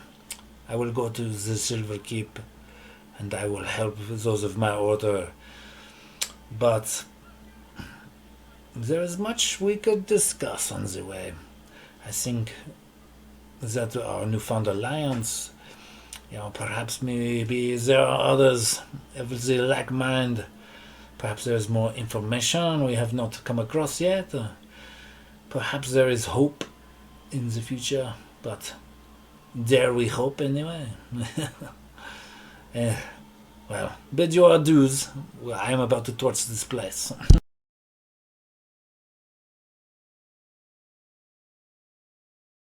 I guess Clay would start out into that little secret cavern and find his little dark black horse. Yeah, you notice yours is also, it's the only horse. The rest of the party was able to get by with ponies. But Valinor does kind of leave a trail of oil all the way to the cave, lighting it with his fire breath, and a streak of flaming oil tears off down the hall, in the direction of the goods that he had kind of splashed and attempted to destroy, so the Silver Queen couldn't use. And with a few arcane words and the wave of his hand, the cave mouth reopens out into the fresh morning air of the Rustback Mountains. He kind of, I do not have a mount, but I will show you the way. Unfortunately, the path is narrow, so we must go single file for some time. But I think we will make it just fine. And he kind of takes point leading you guys, and you notice that Mr. Scruff, he does clamber into the back of Blade's wagon, and kind of sitting up against up in kind of the corner where he can. He kind of drapes himself in a cloak, and kind of for the most part, he doesn't say much, but he's kind of holding the fetal position underneath his cloak as you guys kind of venture out of the cave.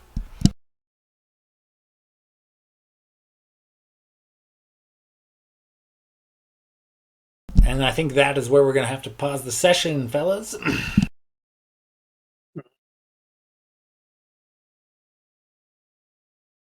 That was a fucking roller coaster of emotions.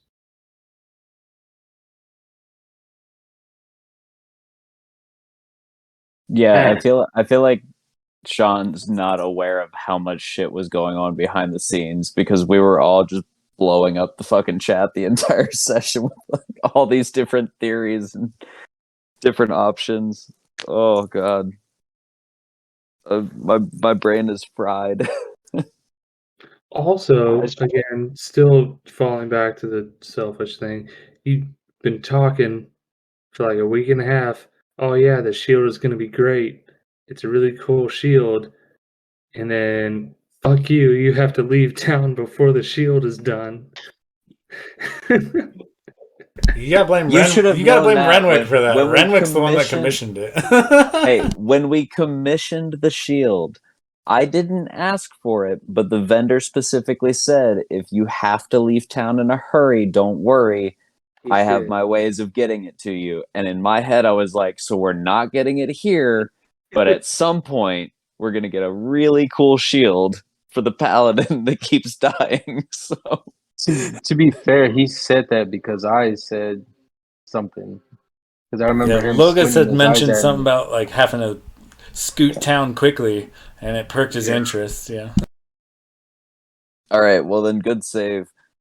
But yeah, we knew that from the start. Sean would not have said that if he ever intended on us staying in this place for more than a week. He would have, because emotional damage. That's fair. All I know is we need to find somebody that could bring a deceased person back to life so we can revive Teddy and kill him again. I know you stole our revenge from us. Teddy's death was supposed to be ours. Damn it. I knew I should have like multi-classed into cleric so that I could, well, is it cleric that you can get necromantic spells? I think it's grave cleric, right? You We could get have just true resurrection as a life cleric as well. It's just a level 9 spell.